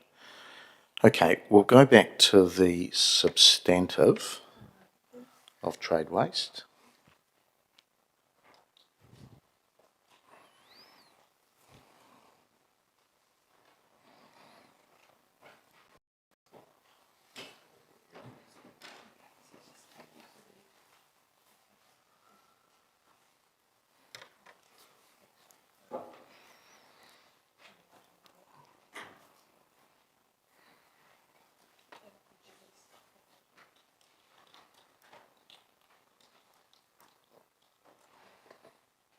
Okay, I'm not going to speak to this. It's a substantive, back where we were, around trade-based services, as Appendix 2, and authorising Chief Executive to take the necessary consultative process.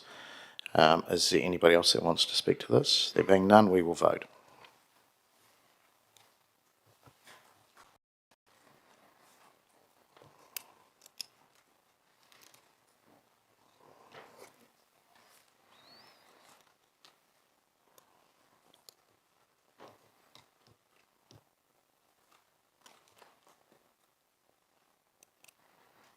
Has passed 13 votes for, 1 against and 1 abstention.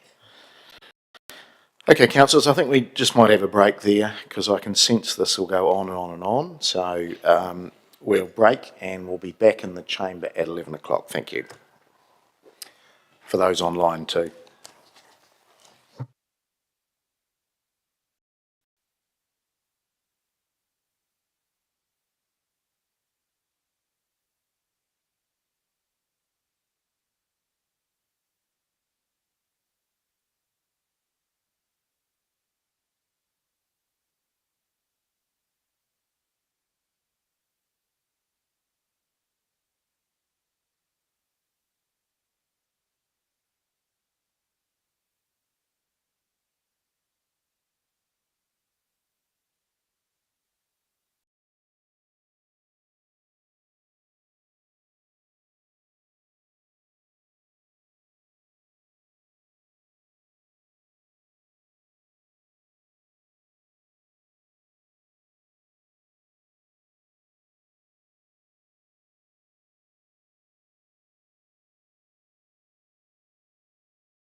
Kia ora tātou, welcome back everybody. All right, we're just moving through, still on item 7, moving through to number 3, and if I could just ask colleagues to read the room, and also we've got a lot to get through if we're going to get through 18 of these individually, and we try and do that with a bit of pace.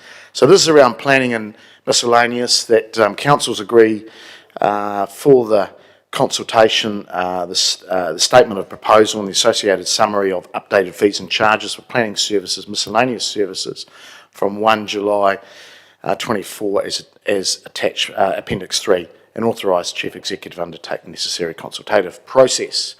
Now, understand there's an amendment to that? No amendment. Okay. All right, so we've got this one up, and I'm not going to speak to it any further, and we will vote on number 3, please. Planning and miscellaneous.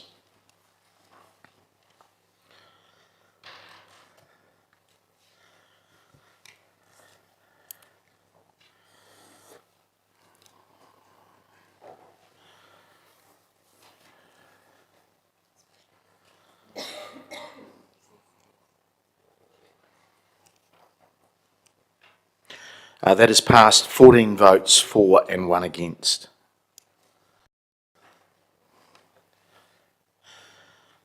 Right, we'll move through to building, and we have that council agree the fees and charges for building services proposed in Appendix 4 for public notification take effect from 1 July 24. It's moved by myself and then Councillor Johnson. But I believe there is an amendment to that, so if we can get that up, please. And Councillor Naylor, I'll ask you to speak to that, please. Thank you. Just to explain, the previous item was 100% covered through the fees, so I was very happy to approve that. And apologies for the false start earlier with the trade waste. That certainly wasn't the right one to test the room, but the services is a good one just to test the room on a slight increase to fees. The cost of delivering the service proposed in year 1 is 7.7 million, and the revenue is 4.8. So there's a 2.9 million shortfall, which is that 30% that is explained in the papers, that we're asking our ratepayers to subsidise for these services. This year, that was 2.4 million. The gap was 2.4 between the revenue and the expenses for this activity.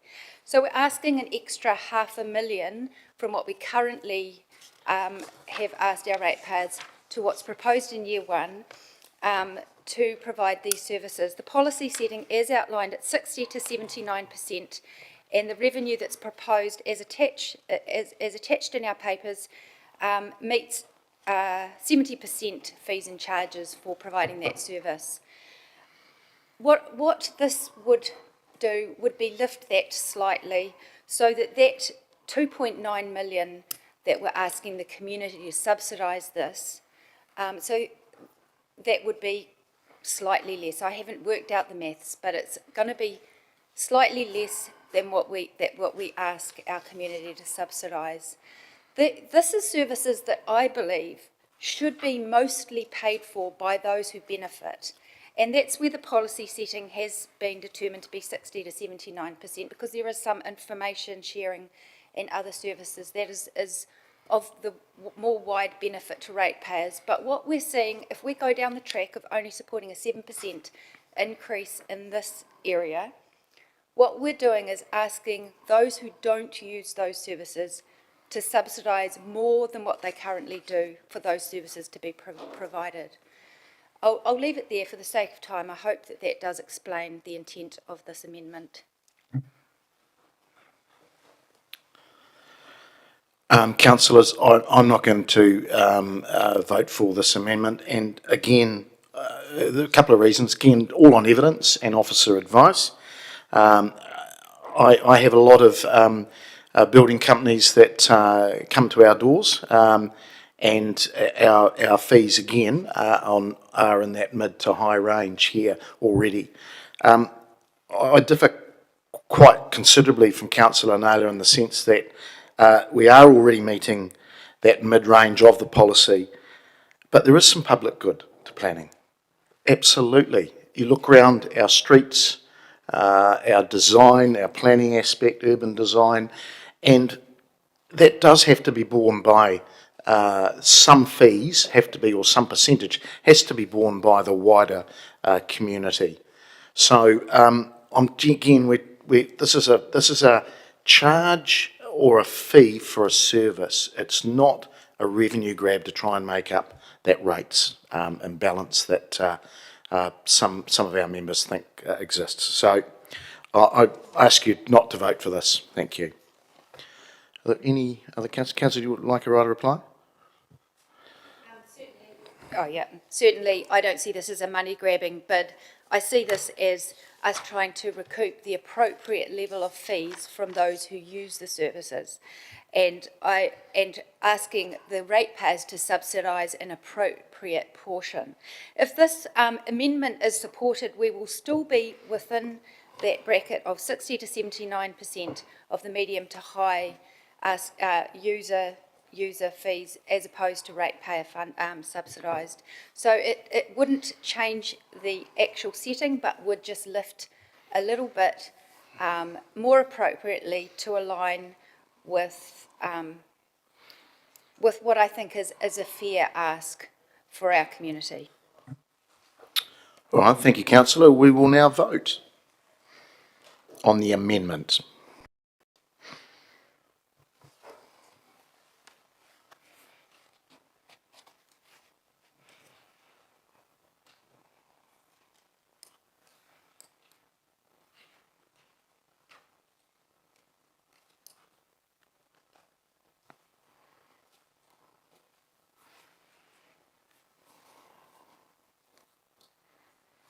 And that has failed. 4 votes for, 11 against. Okay, we'll go back to the substantive.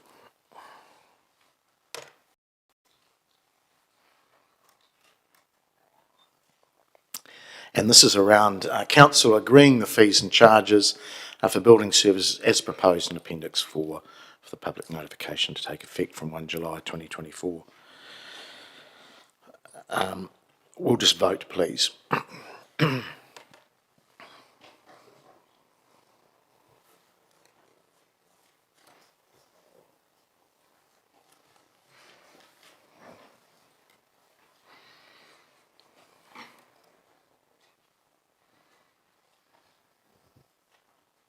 that has passed, 13 votes for and 2 against. All right, we've got environmental health, and that, is there an amendment to this? Okay, we'll take the,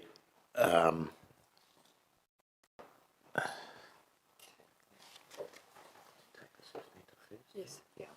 all right, we're going to take the substantive first. That isn't the substantive, so can we get rid of the addition to it, please, at this stage?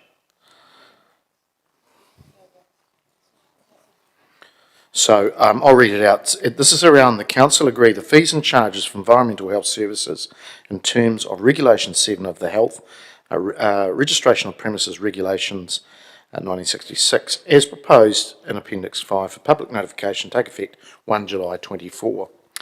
So officers have just added some wording to note that the overall setting sits outside the policy limit at 41%. Sorry, who's The legal counsel I want to talk to. I'm sorry.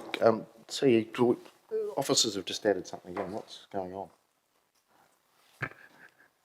Yeah, through chair. Yep, no, I'm not sure about that. Would you like to talk to that? We've sent through a recommendation just to note specifically that the proposal for the fees and charges sits outside the policy limits, which is the higher end of 39%, and this is at 41%.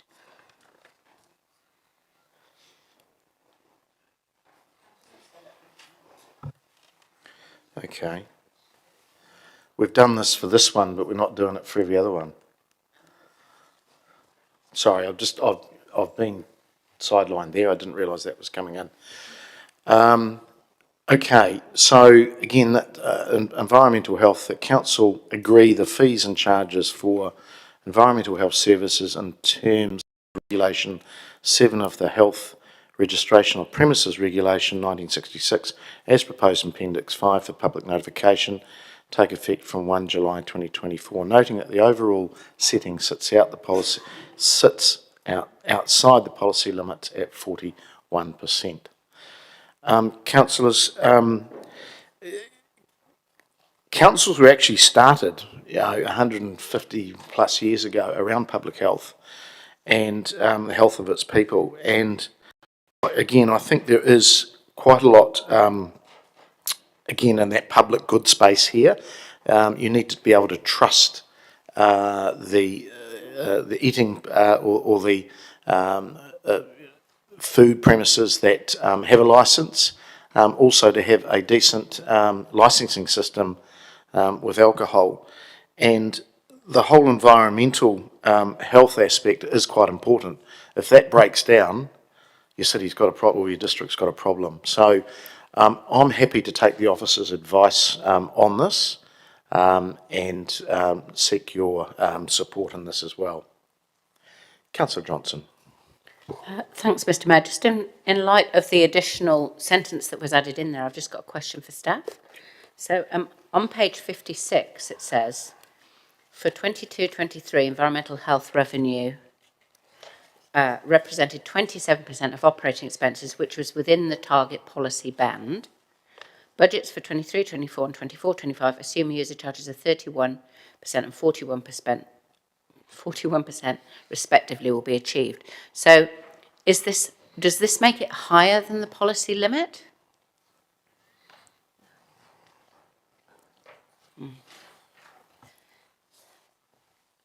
From the table that we've got on page 56, it notes that it'll sit at 41% and the policy setting is for maximum of 39. Is that correct, Steve?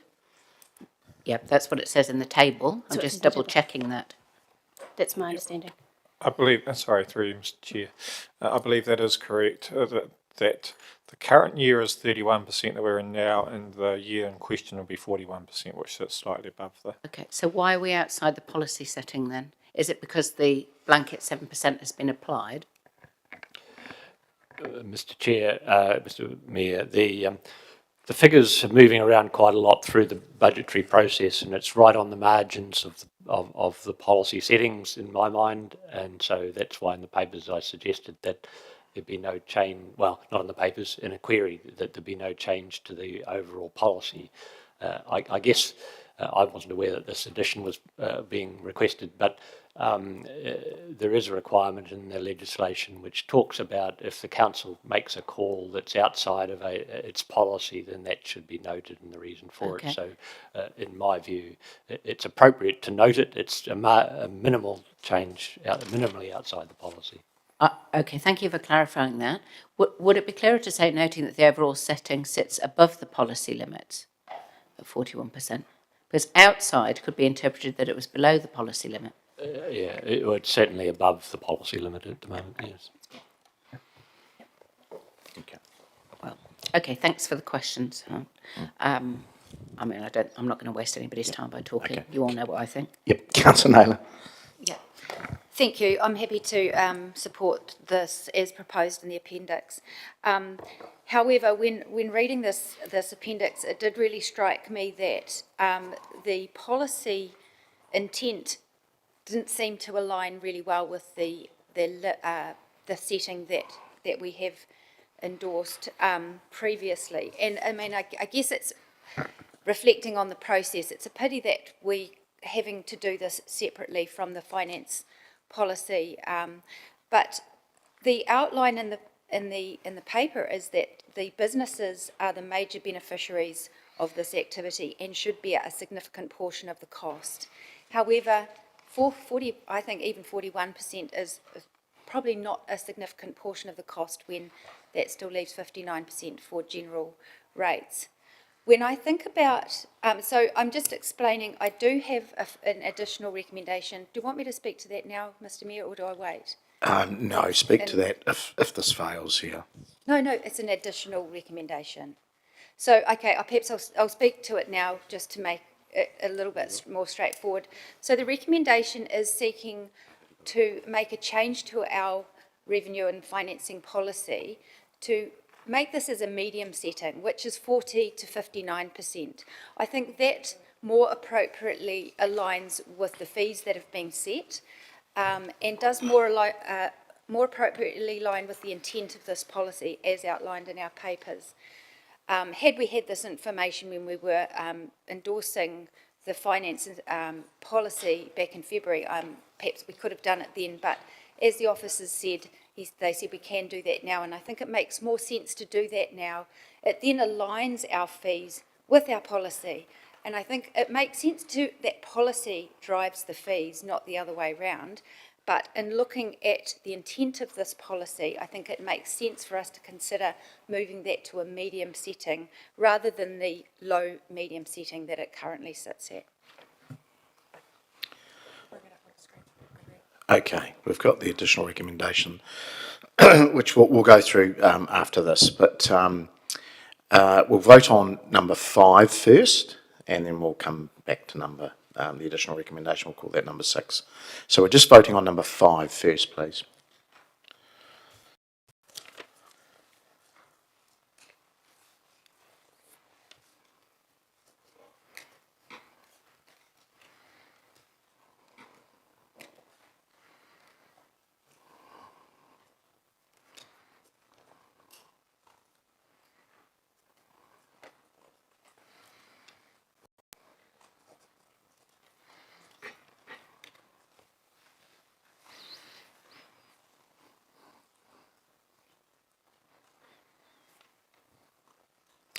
All right, and just the additional recommendation that the revenue and finance policy...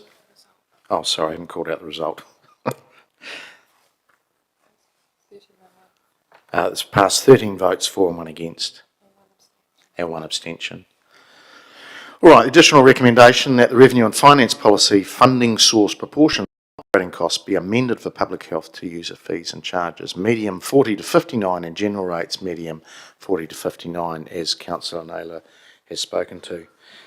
Councillors, this is on the fly. I'm not going to support this. Not that we shouldn't have a discussion about it, but I'd prefer that this was done in the right setting, the right context. We had a paper from officers to support whatever we should be doing here. And I come back to a fee and what we're trying to do here, a fee and a charge. We're already anybody that deals in this space, we're already one of the dearest in the Central North Island. We've got to make sure that we have a viable sector here. There is public goodwill to this. Absolutely there is around public health. And because some councillors don't perceive it as being right in the settings and policy settings, doesn't mean to say that that's factual. So I think it's worthy of a discussion, but not in this, not on the fly like this, and certainly not just putting up arbitrary numbers. So I won't support this. Not that I wouldn't support a paper on it at a later date, but we've already agreed on the fees and charges for the coming year, and I'm quite happy if this came back through council in a paper to make a call on this, but certainly not on the fly. Councillor Dennison. Thank you, Mr Mayor. I'm very much the same lines. The revenue and financing policy are a key foundational document that have been in place, and to change it on the fly like this, I think would be completely inappropriate. I wouldn't want to do it just on a review, for public health. I think it's a wider piece that would look on all facets of what that covers. But those ratio bands are going to need way more deeper consideration than just because it's just lifted above in this case. We've noticed that in the previous recommendation, which is absolutely appropriate, but to be supporting this at this point with the limited information we've got at hand would be, in my view, be poor decision making. And so for those reasons, I just don't think we should be considering this now. Thanks. Okay, back to you, Councillor Naylor, for right reply. Thank you. Just wanting to speak to process really, in terms of when is the appropriate time for us to look at this. Yes, this came in our revenue and financing policy attachment 9 to our 7th of February meeting amongst the other 700 pages that we had. There was no discussion on any of this at that meeting other than the four activities that officers had highlighted. I think the time to change a policy, if we're going to change a policy, is every 3 years during the LTP. I'm not sure when the best opportunity will arise following this, but if we're confirming our draft, I would have thought now was the time to do that. This is not just a response of the fact that we've slipped over to 41. In fact, when I read the introduction, in Appendix 1 on page 55, I formed this view that the setting didn't seem right before I actually even realised that the revenue was actually lifting up over that 41%. I read it and I thought that does not align with asking for only 20 to 39% from the users. And I also thought, when in a cost of living crisis, what are the things that people are struggling to pay their rates and their food bill going to forfeit? And that is going out to a restaurant, or perhaps they'll put off that visit to a hairdresser. So we're asking those who won't be using those services to subsidise those who will be using the services. Yes, of course, there's some public good in that. And that's why I felt a medium setting reflected that much better than the low to medium of only 20 to 39%. I would argue that now is the right time for us to consider policy settings if we're going to propose an put together an LTP. This is the time that it's in draft where we can make some changes. It's certainly not on the fly. This is something that I did give quite a bit of consideration to and thought about when it's the most appropriate time to indicate perhaps a different setting would be more appropriate. So for that reason, I would urge you to consider that. And if you're not going to support that for the reason that it's the wrong time, I would really be interested to understand when elected members thought was the right time to consider policy setting for our LTP. Thank you, Councillor. We will vote on the amendment in front of you.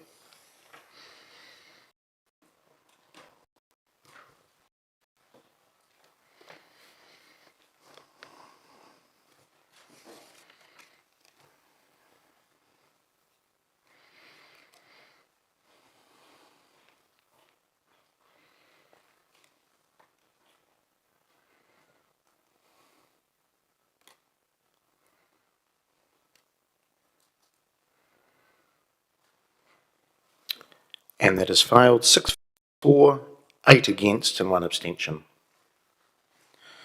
All right, we'll move on to animal management.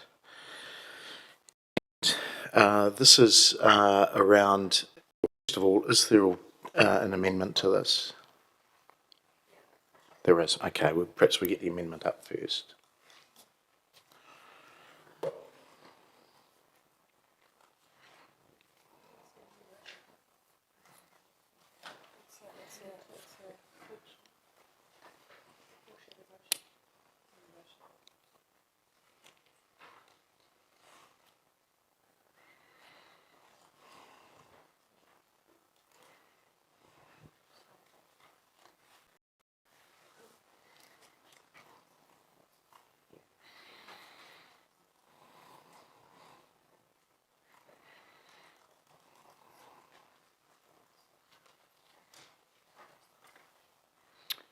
Okay, this is an amendment from Councillor Naylor, seconded by Councillor Wood, that the Council agree the fees and charges for impounding of animals in terms of Section 14 of the Impounding Act 55 and for dog registration and impounding in terms of Section 3368 of the Dog Control Act 96 are as follows: 15% increase from 23-24 for dog registration fees and 30% increase for 2023-24 for all pound fees except adoption fee, which will be $559. For public notification, take effect 1 July 24. Councillor Naylor. Thank you. As you've hopefully read, the paper does outline two options, one being an increase of dog registration fees of 7% and the other being an increase of 30%. I, in discussion with a few others, felt that 30% increase would be unreasonable to impose on dog owners, but recognising the difficult position that we're in, increased costs because of the construction of the animal shelter does mean that more and more of the costs of animal control are falling on the general ratepayer. I'm really pleased to hear from officers that there is some work going in to follow through on that resolution to look at potential other revenue options for the underutilised space that the animal shelter will have once it's completed, based on the current stats of how many dogs do actually use the shelter. And it's hopeful that that might result in some other revenue, and obviously that will take some time to come back to us. In the meantime, the only real tools available to us at this point are looking at impounding fees and dog registration fees. There's nothing great about putting any of these up, but it's about finding the least bad option, really. So I was a bit surprised in the paper that both options signalled no level of increase in pound fees, and I was actually a little bit shocked at the answer that came back that the revenue that we gain for the pound fees is only $20,000 per year, which I guess would have been useful information to have when the decision was being made to spend $7 million on a very large new animal shelter. However, pardon? Said it's not very large. No, the shelter. So anyway, if I can just continue to speak.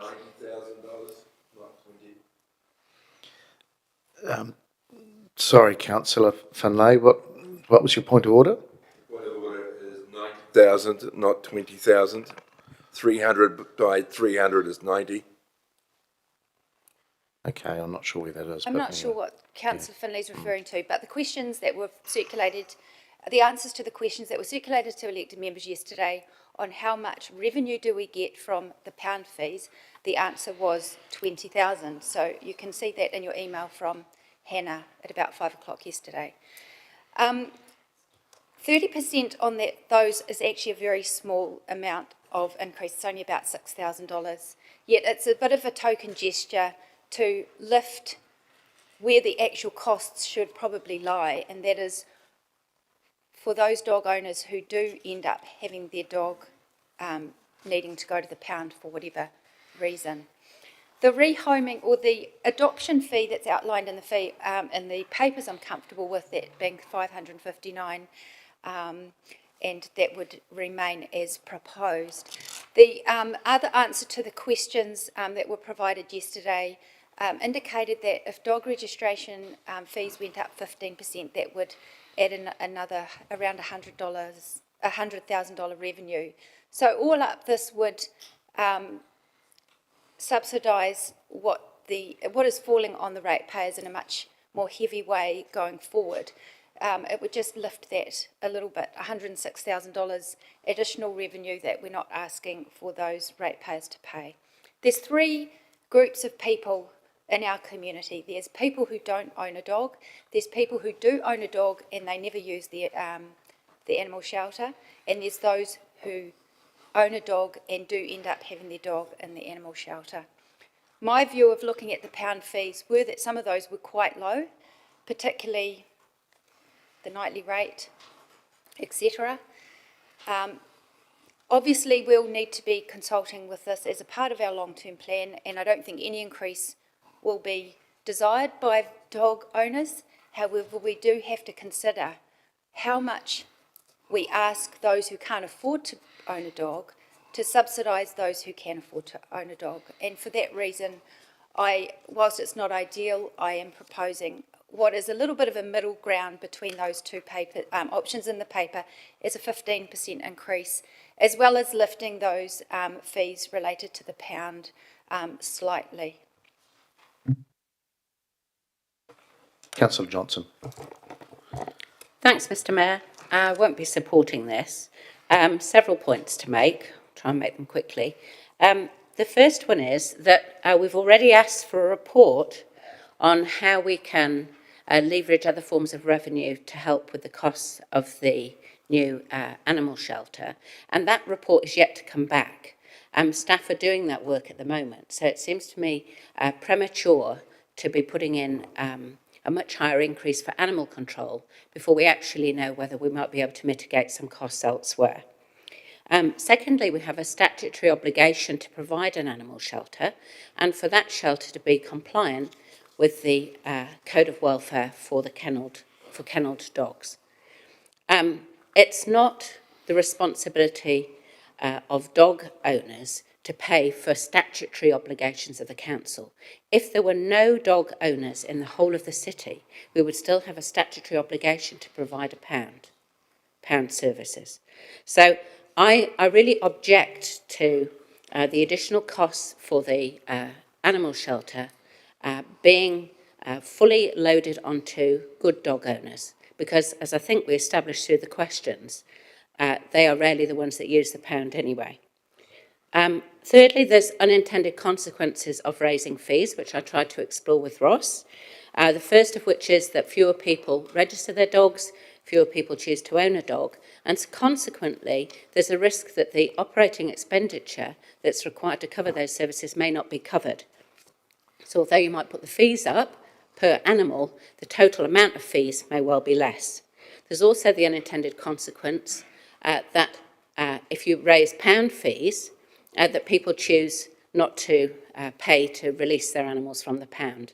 And the consequence of that, as I think we all know, is an increased euthanasia rate. And one of the things I've been very proud about over the years I've been on council is that the euthanasia rate has decreased, that we rehome or home back to the owners as many animals as possible. And we take into account that for very many people, the cost of releasing their dog from the pound is already very high. Fourthly, we are the highest of our neighbours in terms of dog registration fees already, and a big increase like 15% one year and 15% the following year, I don't think is justifiable. There's a significant element of public good in terms of animal control. I dare say that we'd all be quite unhappy if dogs were just left to roam around the streets, as we see in some other countries that we might visit. It's dangerous, it's unhealthy from a public health point of view.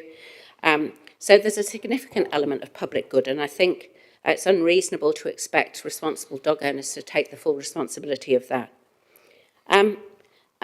I challenge the statement was made that we'll be consulting on this. My understanding, and I believe that the officers confirm this, is that we're adopting these fees today, and there's no consultation happening whatsoever. So that's not, in fact, correct. Yet another, perhaps unintentional, misleading statement. And finally, I think there's certainly a little element here of sour grapes from those who didn't support this project in the first place. And I think that's evident when we hear comments like it's a very large facility. It's not a very large facility. If you recall, when we discussed this facility, councillors reduced the size of the kennels to the bare minimum. Councillors reduced the provision of a room for education because they felt that that was extravagant. Although, interestingly, had we kept that room, it might possibly be a source of income for us today. So that's something for us to reflect on, isn't it? So a final point, I know I'm speaking a long time, sorry, I'll be quick. Final point is it's not only dogs that are kept in the animal shelter, there are very many other animals, and those owners only pay the pound fees, they don't pay any registration fees. So please, I think this is unreasonable, don't support it. Councillor Finlay. Thank you, Mr. Mayor. I won't support this. I asked the question of the officers what percentage of the workload they have between registered and unregistered dogs. They couldn't give that to me, but they did say they'll get back to me with it, so I'm looking forward to seeing that. Why should responsible dog owners who pay their rates, and their dog registration be penalised for sloppy dog owners who can't be bothered to register their dogs. That's certainly not a user pay situation. The ones that use it don't pay. It's the ones that pay don't use it. It's a bit of a reverse. And a lot of our dog owners that are registering their dogs, keep the dogs inside, keep the dogs well looked after, carry plastic bags with them, etc., etc. Why are we penalising them? What about the older people who have lost their partner and they buy a small dog who lives inside the house or in the backyard, never runs around the street? Their whole life depends on the companionship of that dog, and we're going to penalise them for being a good owner. All we're doing here is penalising good owners. We're doing nothing at all to penalise the bad owners. I would like to see us, I like the second part of that amendment, but not the first part. We need to penalise those who are not doing their thing. $300 fine, I would like to see that fine $1,000. You get caught with an unregistered dog, bung it up to $1,000. Instead of $90,000 a year, we'd get $300,000. That's a bit better. We got 300 dogs caught who were unregistered last year, according to the officer. That's 300 300s. Because of a $300 fine, we got $90,000 for it. We are penalising those who don't use the service. We need to find a way of penalising those who use it. Thank you. Councillor Arnott. Thank you, Mr. Mayor. I'd just like to make a few points, please. General dog registration per year. MDC, they charge 116. Waikato, 109. Taupo, 95. PNCC, 165, and we're proposing 176. And, God help you if you're late registering, you'll be up for 264. Our registration fees are already obscene, and the direct result of increasing fees, of course, will be the city becomes full of unregistered dogs. Once again, people, every decision has a flow-on effect. The negative flow-on effect from building an expensive multi-million-dollar dog pound is unaffordable fees. You know, I've lost count the number of times people have approached me, and I've seen online, about them complaining about dog charges and adoption charges. MDC, they don't have any dogs in the pounds, there's nothing to adopt. Waikato is $300, includes desexing, microchipping, flea and worming, and the first paro if it's a puppy, plus 1 year's registration. Taupo, $110, including microchipping and 1 year registration.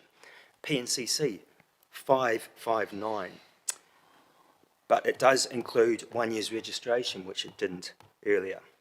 Now, sadly, we put down over 50 dogs a year. Yes, a few are dangerous, but the majority because the council can't rehome them. And people can't afford them at $559. That's a heck of a lot of money. If we look at Taupo, their online dog photos are fantastic. Black and white portraits. Marketing at its finest. They're adopting canines the day they're listed online. A kennel is around $25 a day. And as we see here, our pound fees are $21. So over 3 months, 90 days, that comes to $1,890 it's costing to keep a dog in the pound.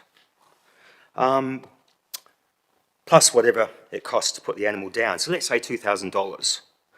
Now, being conservative, let's say 40 healthy dogs are put down per annum, that comes to $80,000, people.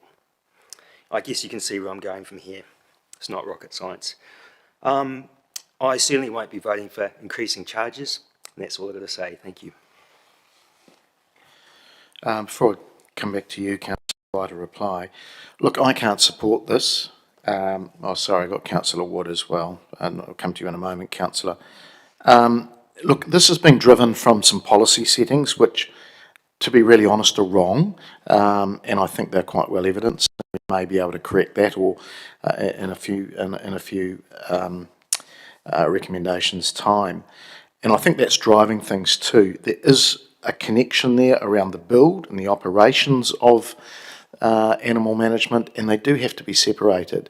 As Councillor Johnson said, if we had one dog in there, or we've got 10,000 dogs in there, we still have to provide a service. I didn't like it, but we're statutorily required and legislatively required to provide that service as a territorial authority. So it's just something that the public and the ratepayers, unfortunately, need to pay for.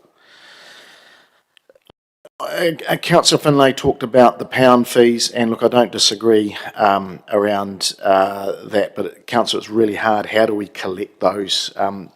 Ultimately, a lot of those dog owners, and that's being nice calling them a dog owner, won't have the ability to pay, or just simply won't pay, and they've probably got a lot of other fines that they don't pay as well. We've risen the fees over the last few years, and Councillor Arnott sort of really, in numbers, pulled out where we sit, and it's right at the top of the pile. To increase that another 15%, and let's be honest, it's a token gesture.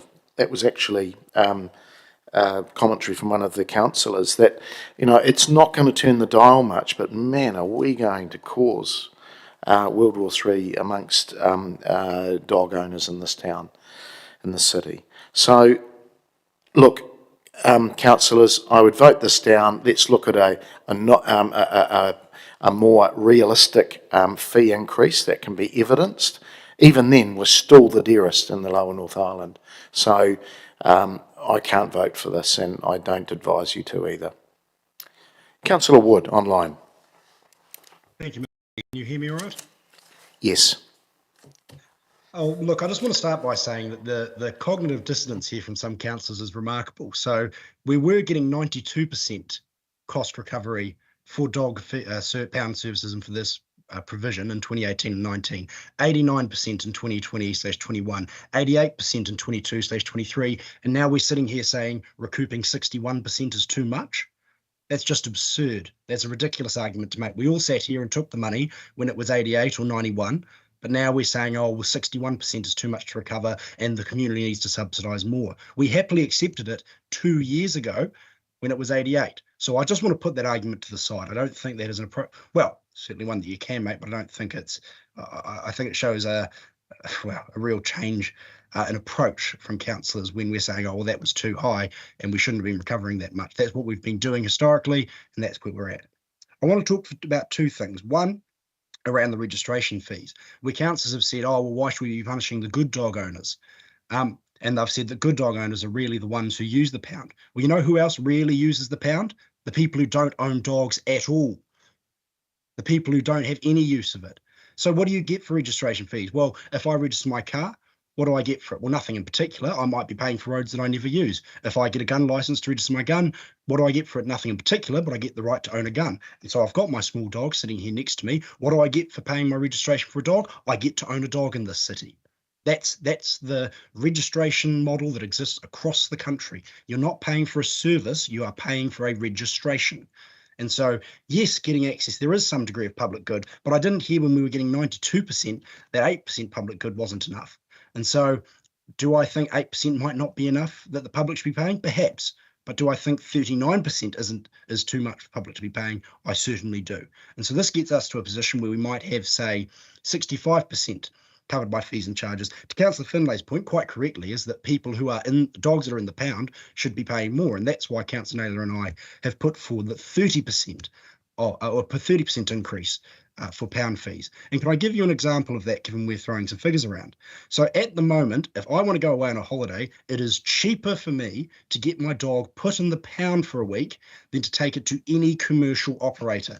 Lucky Dog, $27 a night to $32 a night. Happy Paws, $30 a night. Wags, $30 a night. Daily Paws, $35 a night. Kettle and Cattery, $35 to $38. And we're charging $21 a night, proposing it goes up to $23. So under this proposal, that fee would go from 21 to 27, still remarkably cheaper than almost anywhere else you could put your dog to stay the night. So, councillors, I think it's sensible that we increase the pound fees because I understand your concern that those who use it should be paying more. Absolutely. I think dog fees and registration fees is unfortunate to have to put up, but Councillor Arnott nailed it on the head when he said we've spent a lot of money on this service, and so recouping the cost for that service we spent a lot of money on is an unfortunate reality. This is not out of line with what we've done historically. This is not out of line with what we've recouped even 2 years ago. In fact, it's still markedly less than what we've recouped even 2 years ago. So in terms of what proportion the public versus those who use it pay, is still certainly out of whack with anything we've done historically. But I think this is a sensible way that we can reflect the heightened costs of the service and also extract a higher service fee for those that use it. So I hope you'll support us in this because it's the right thing to do. Although it's not easy, although it's not something that any of us take any joy in, it is the right thing to do. Okay, Councillor. Thank you, colleagues, for your comments. Just a few things I want to pick up on. Firstly, Councillor Johnson suggested that I might be misleading people by suggesting that we're consulting on this. Certainly, it's never my intention to mislead anyone. My understanding of our long-term plan consultation process is that we are talking to our community about our plan in its entirety, all of the costs. And if we were to support any significant change, my hope would be that that would be highlighted in the consultation material.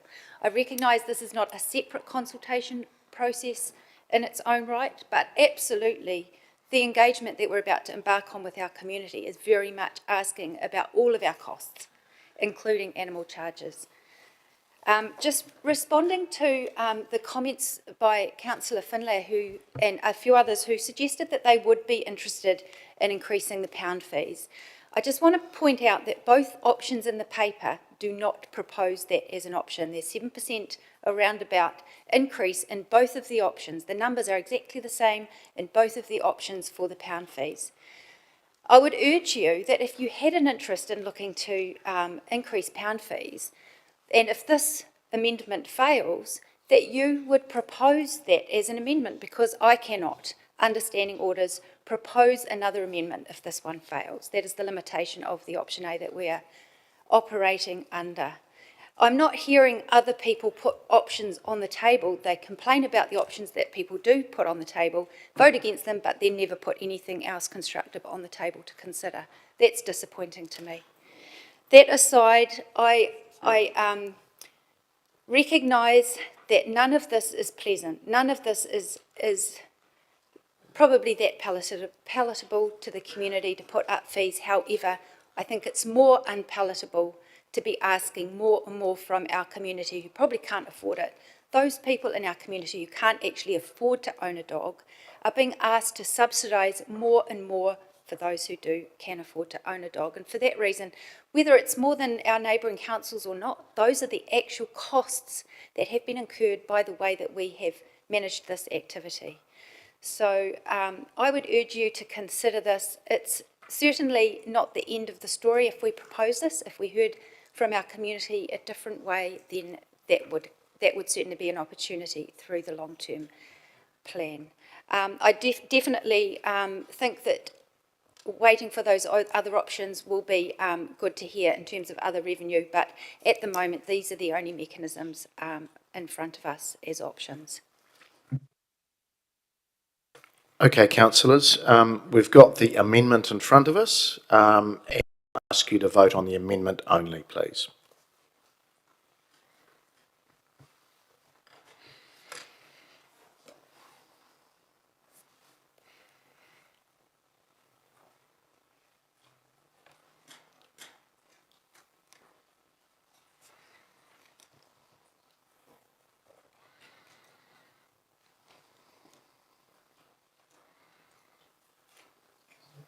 And that has failed.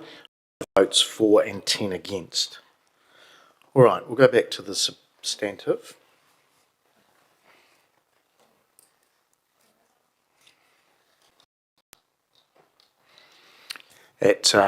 Council agree the fees and charges for impounding of animals in terms of Section 14 of the Impounding Act 55 and the Dog Registration Dog Impounding in terms of Sections 37 and 68 of the Dog Control Act 96 as proposed in Appendix 6 Can we get rid of the word either? And put 6.1, please.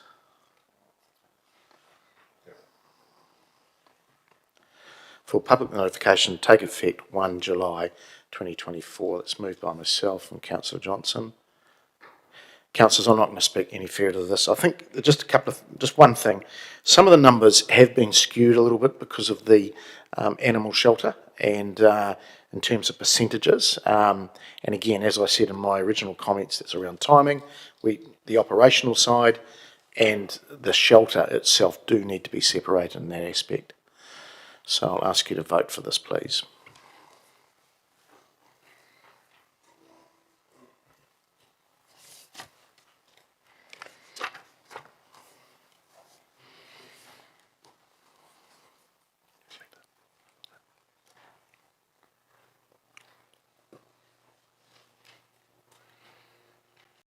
It's passed 12 votes for and 3 against.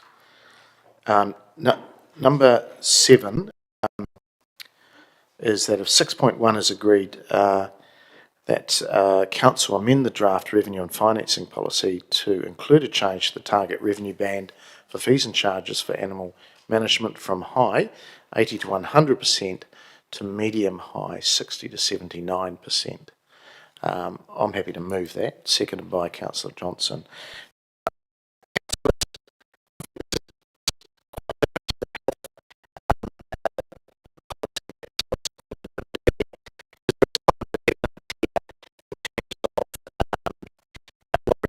Operations.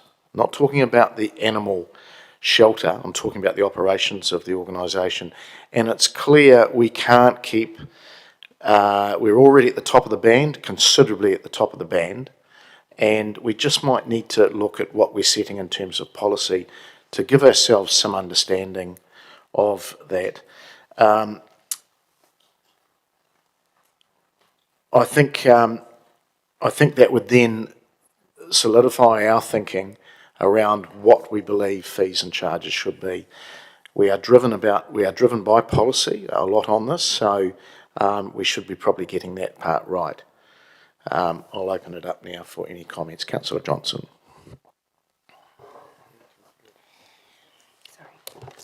Thanks, Mr. Mayor.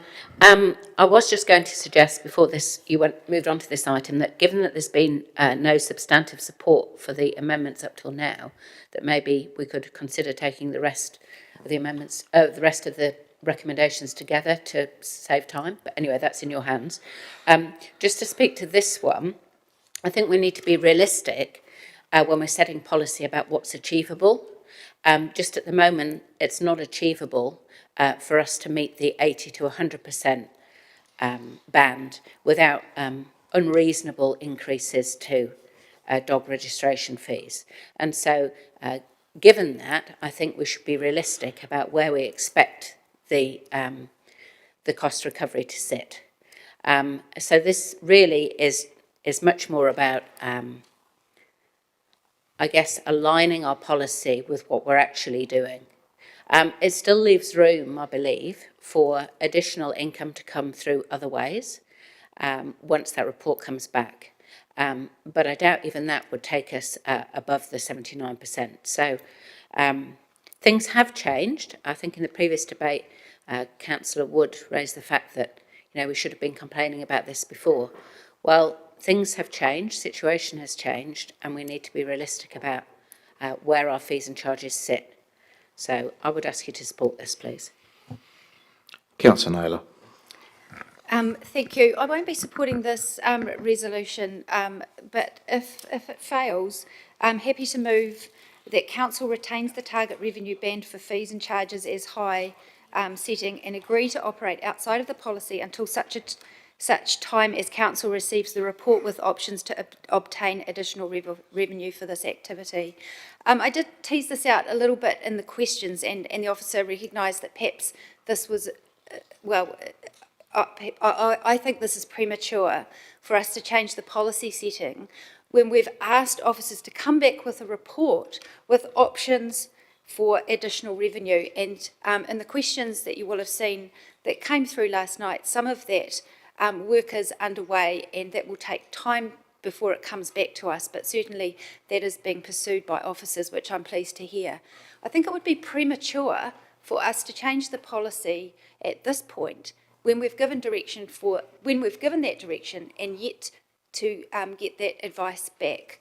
So that is, Councillor Dennison is happy to second that. I'm happy to, I haven't passed that on, but I can pass that on. I think that in terms of good process, that would make more sense.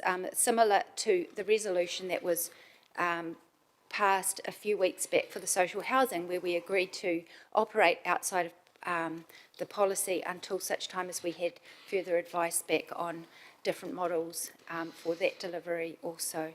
So I'd urge you to vote against this at this stage. I think it is definitely premature, and I'm happy to propose that as an alternate.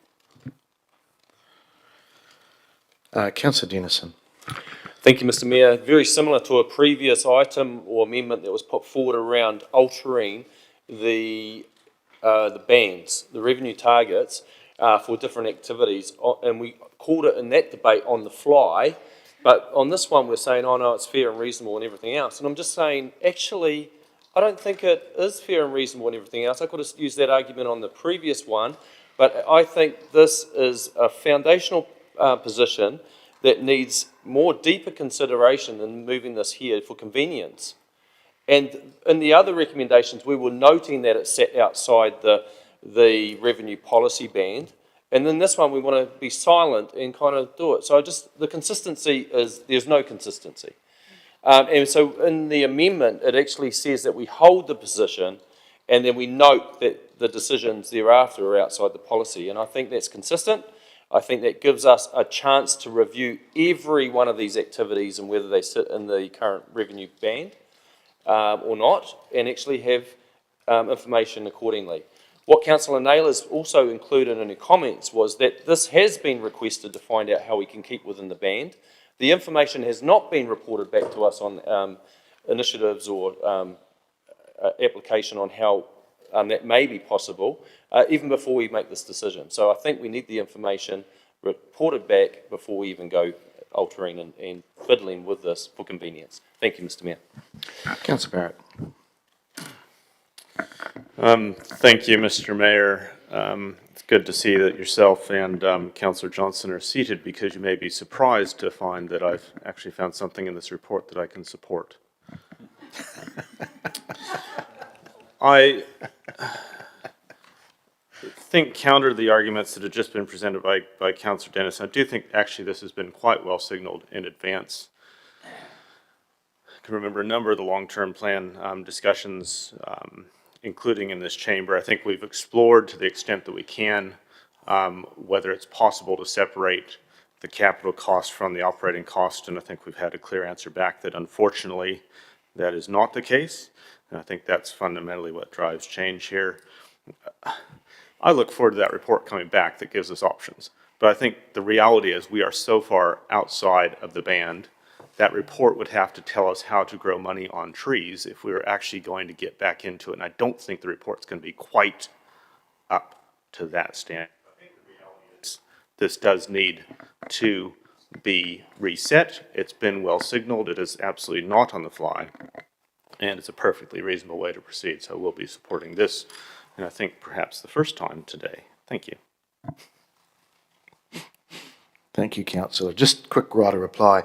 I think the big difference to this and the last that Councillor Naylor and Councillor Dennison referenced, there actually is quite a lot of evidence, and it has been well signalled.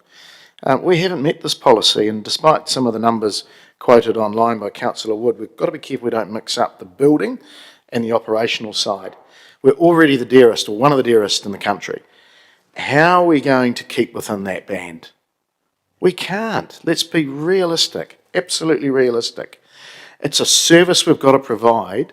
It's unfortunate, but we've just, in some ways, we've just got to suck this up. We really do. We're legislatively required to do this. So there's a few things that get people going. Parking, rates, and dog registrations. So councillors, I think we need to come back to a realistic setting here that will drive a better level of conversation rather than unrealistic policy settings, which we're never going to meet. So ask you to vote for this, please. We will vote.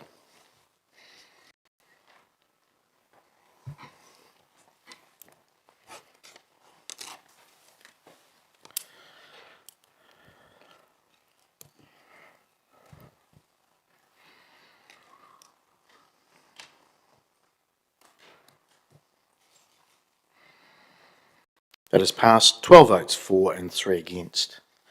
Councillors, we don't need number 8, because that has been superseded by some earlier decisions.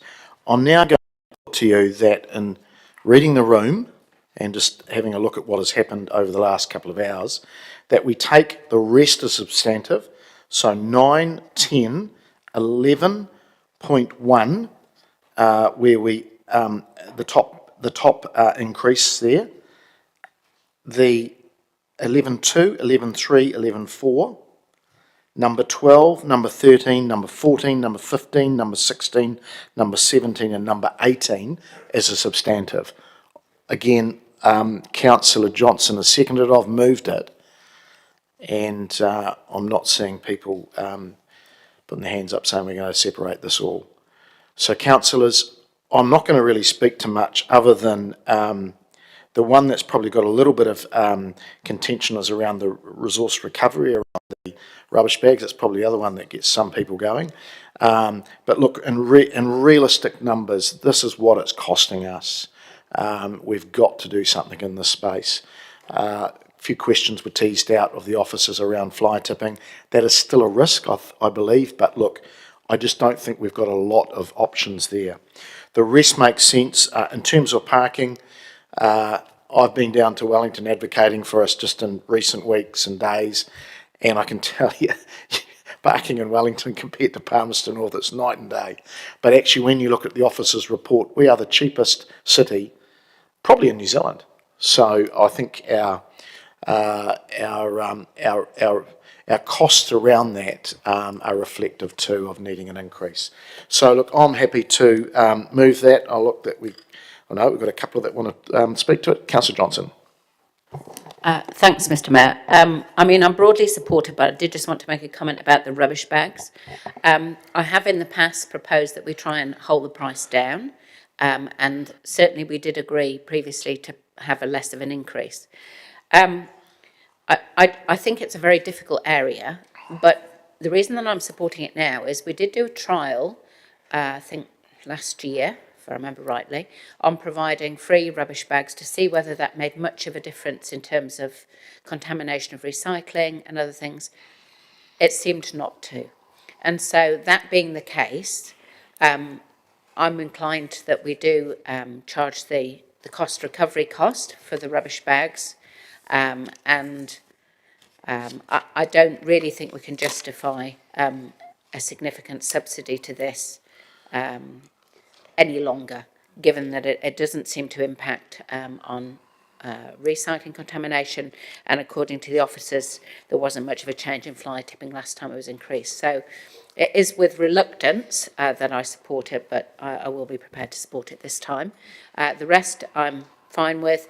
The increase in parking, I think, is timely. It's a while, I think it was 2021, last time it was increased significantly. So I think that that's still a perfectly reasonable parking charge. So I'd ask for your support in the interest of trying to be efficient on this.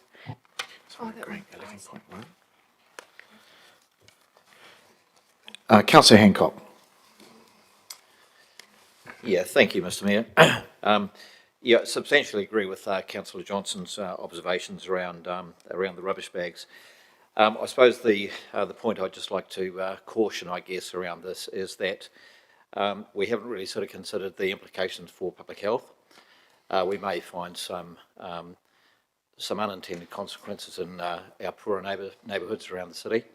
But I think overall, I think I'll support this because the bump is significantly big enough for it to actually give us some evidence in terms of the negative impacts that we might derive from this decision. So I'm happy to support $3.80 for the larger rubbish bag, but I do just want to point out that there may be some unintended consequences that we're unable to tease out at this point. Thank you. Councillor Zabellan.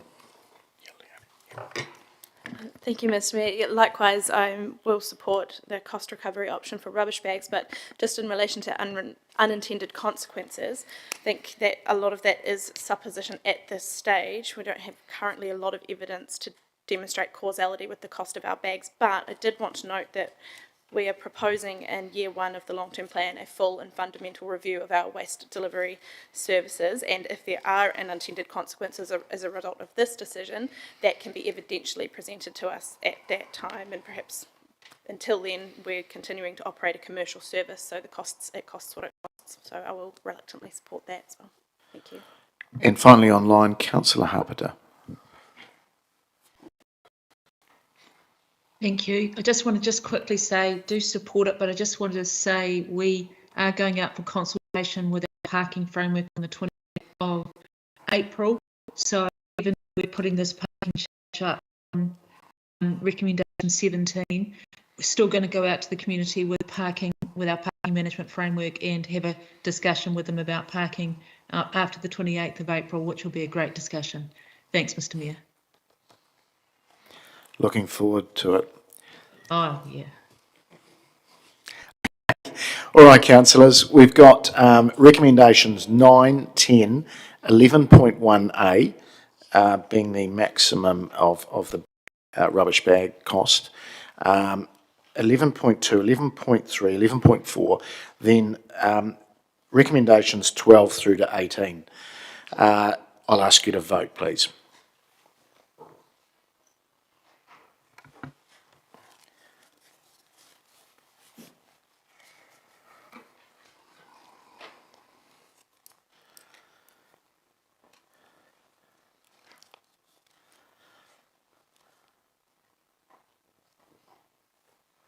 And that has passed 12 votes for and 2 against.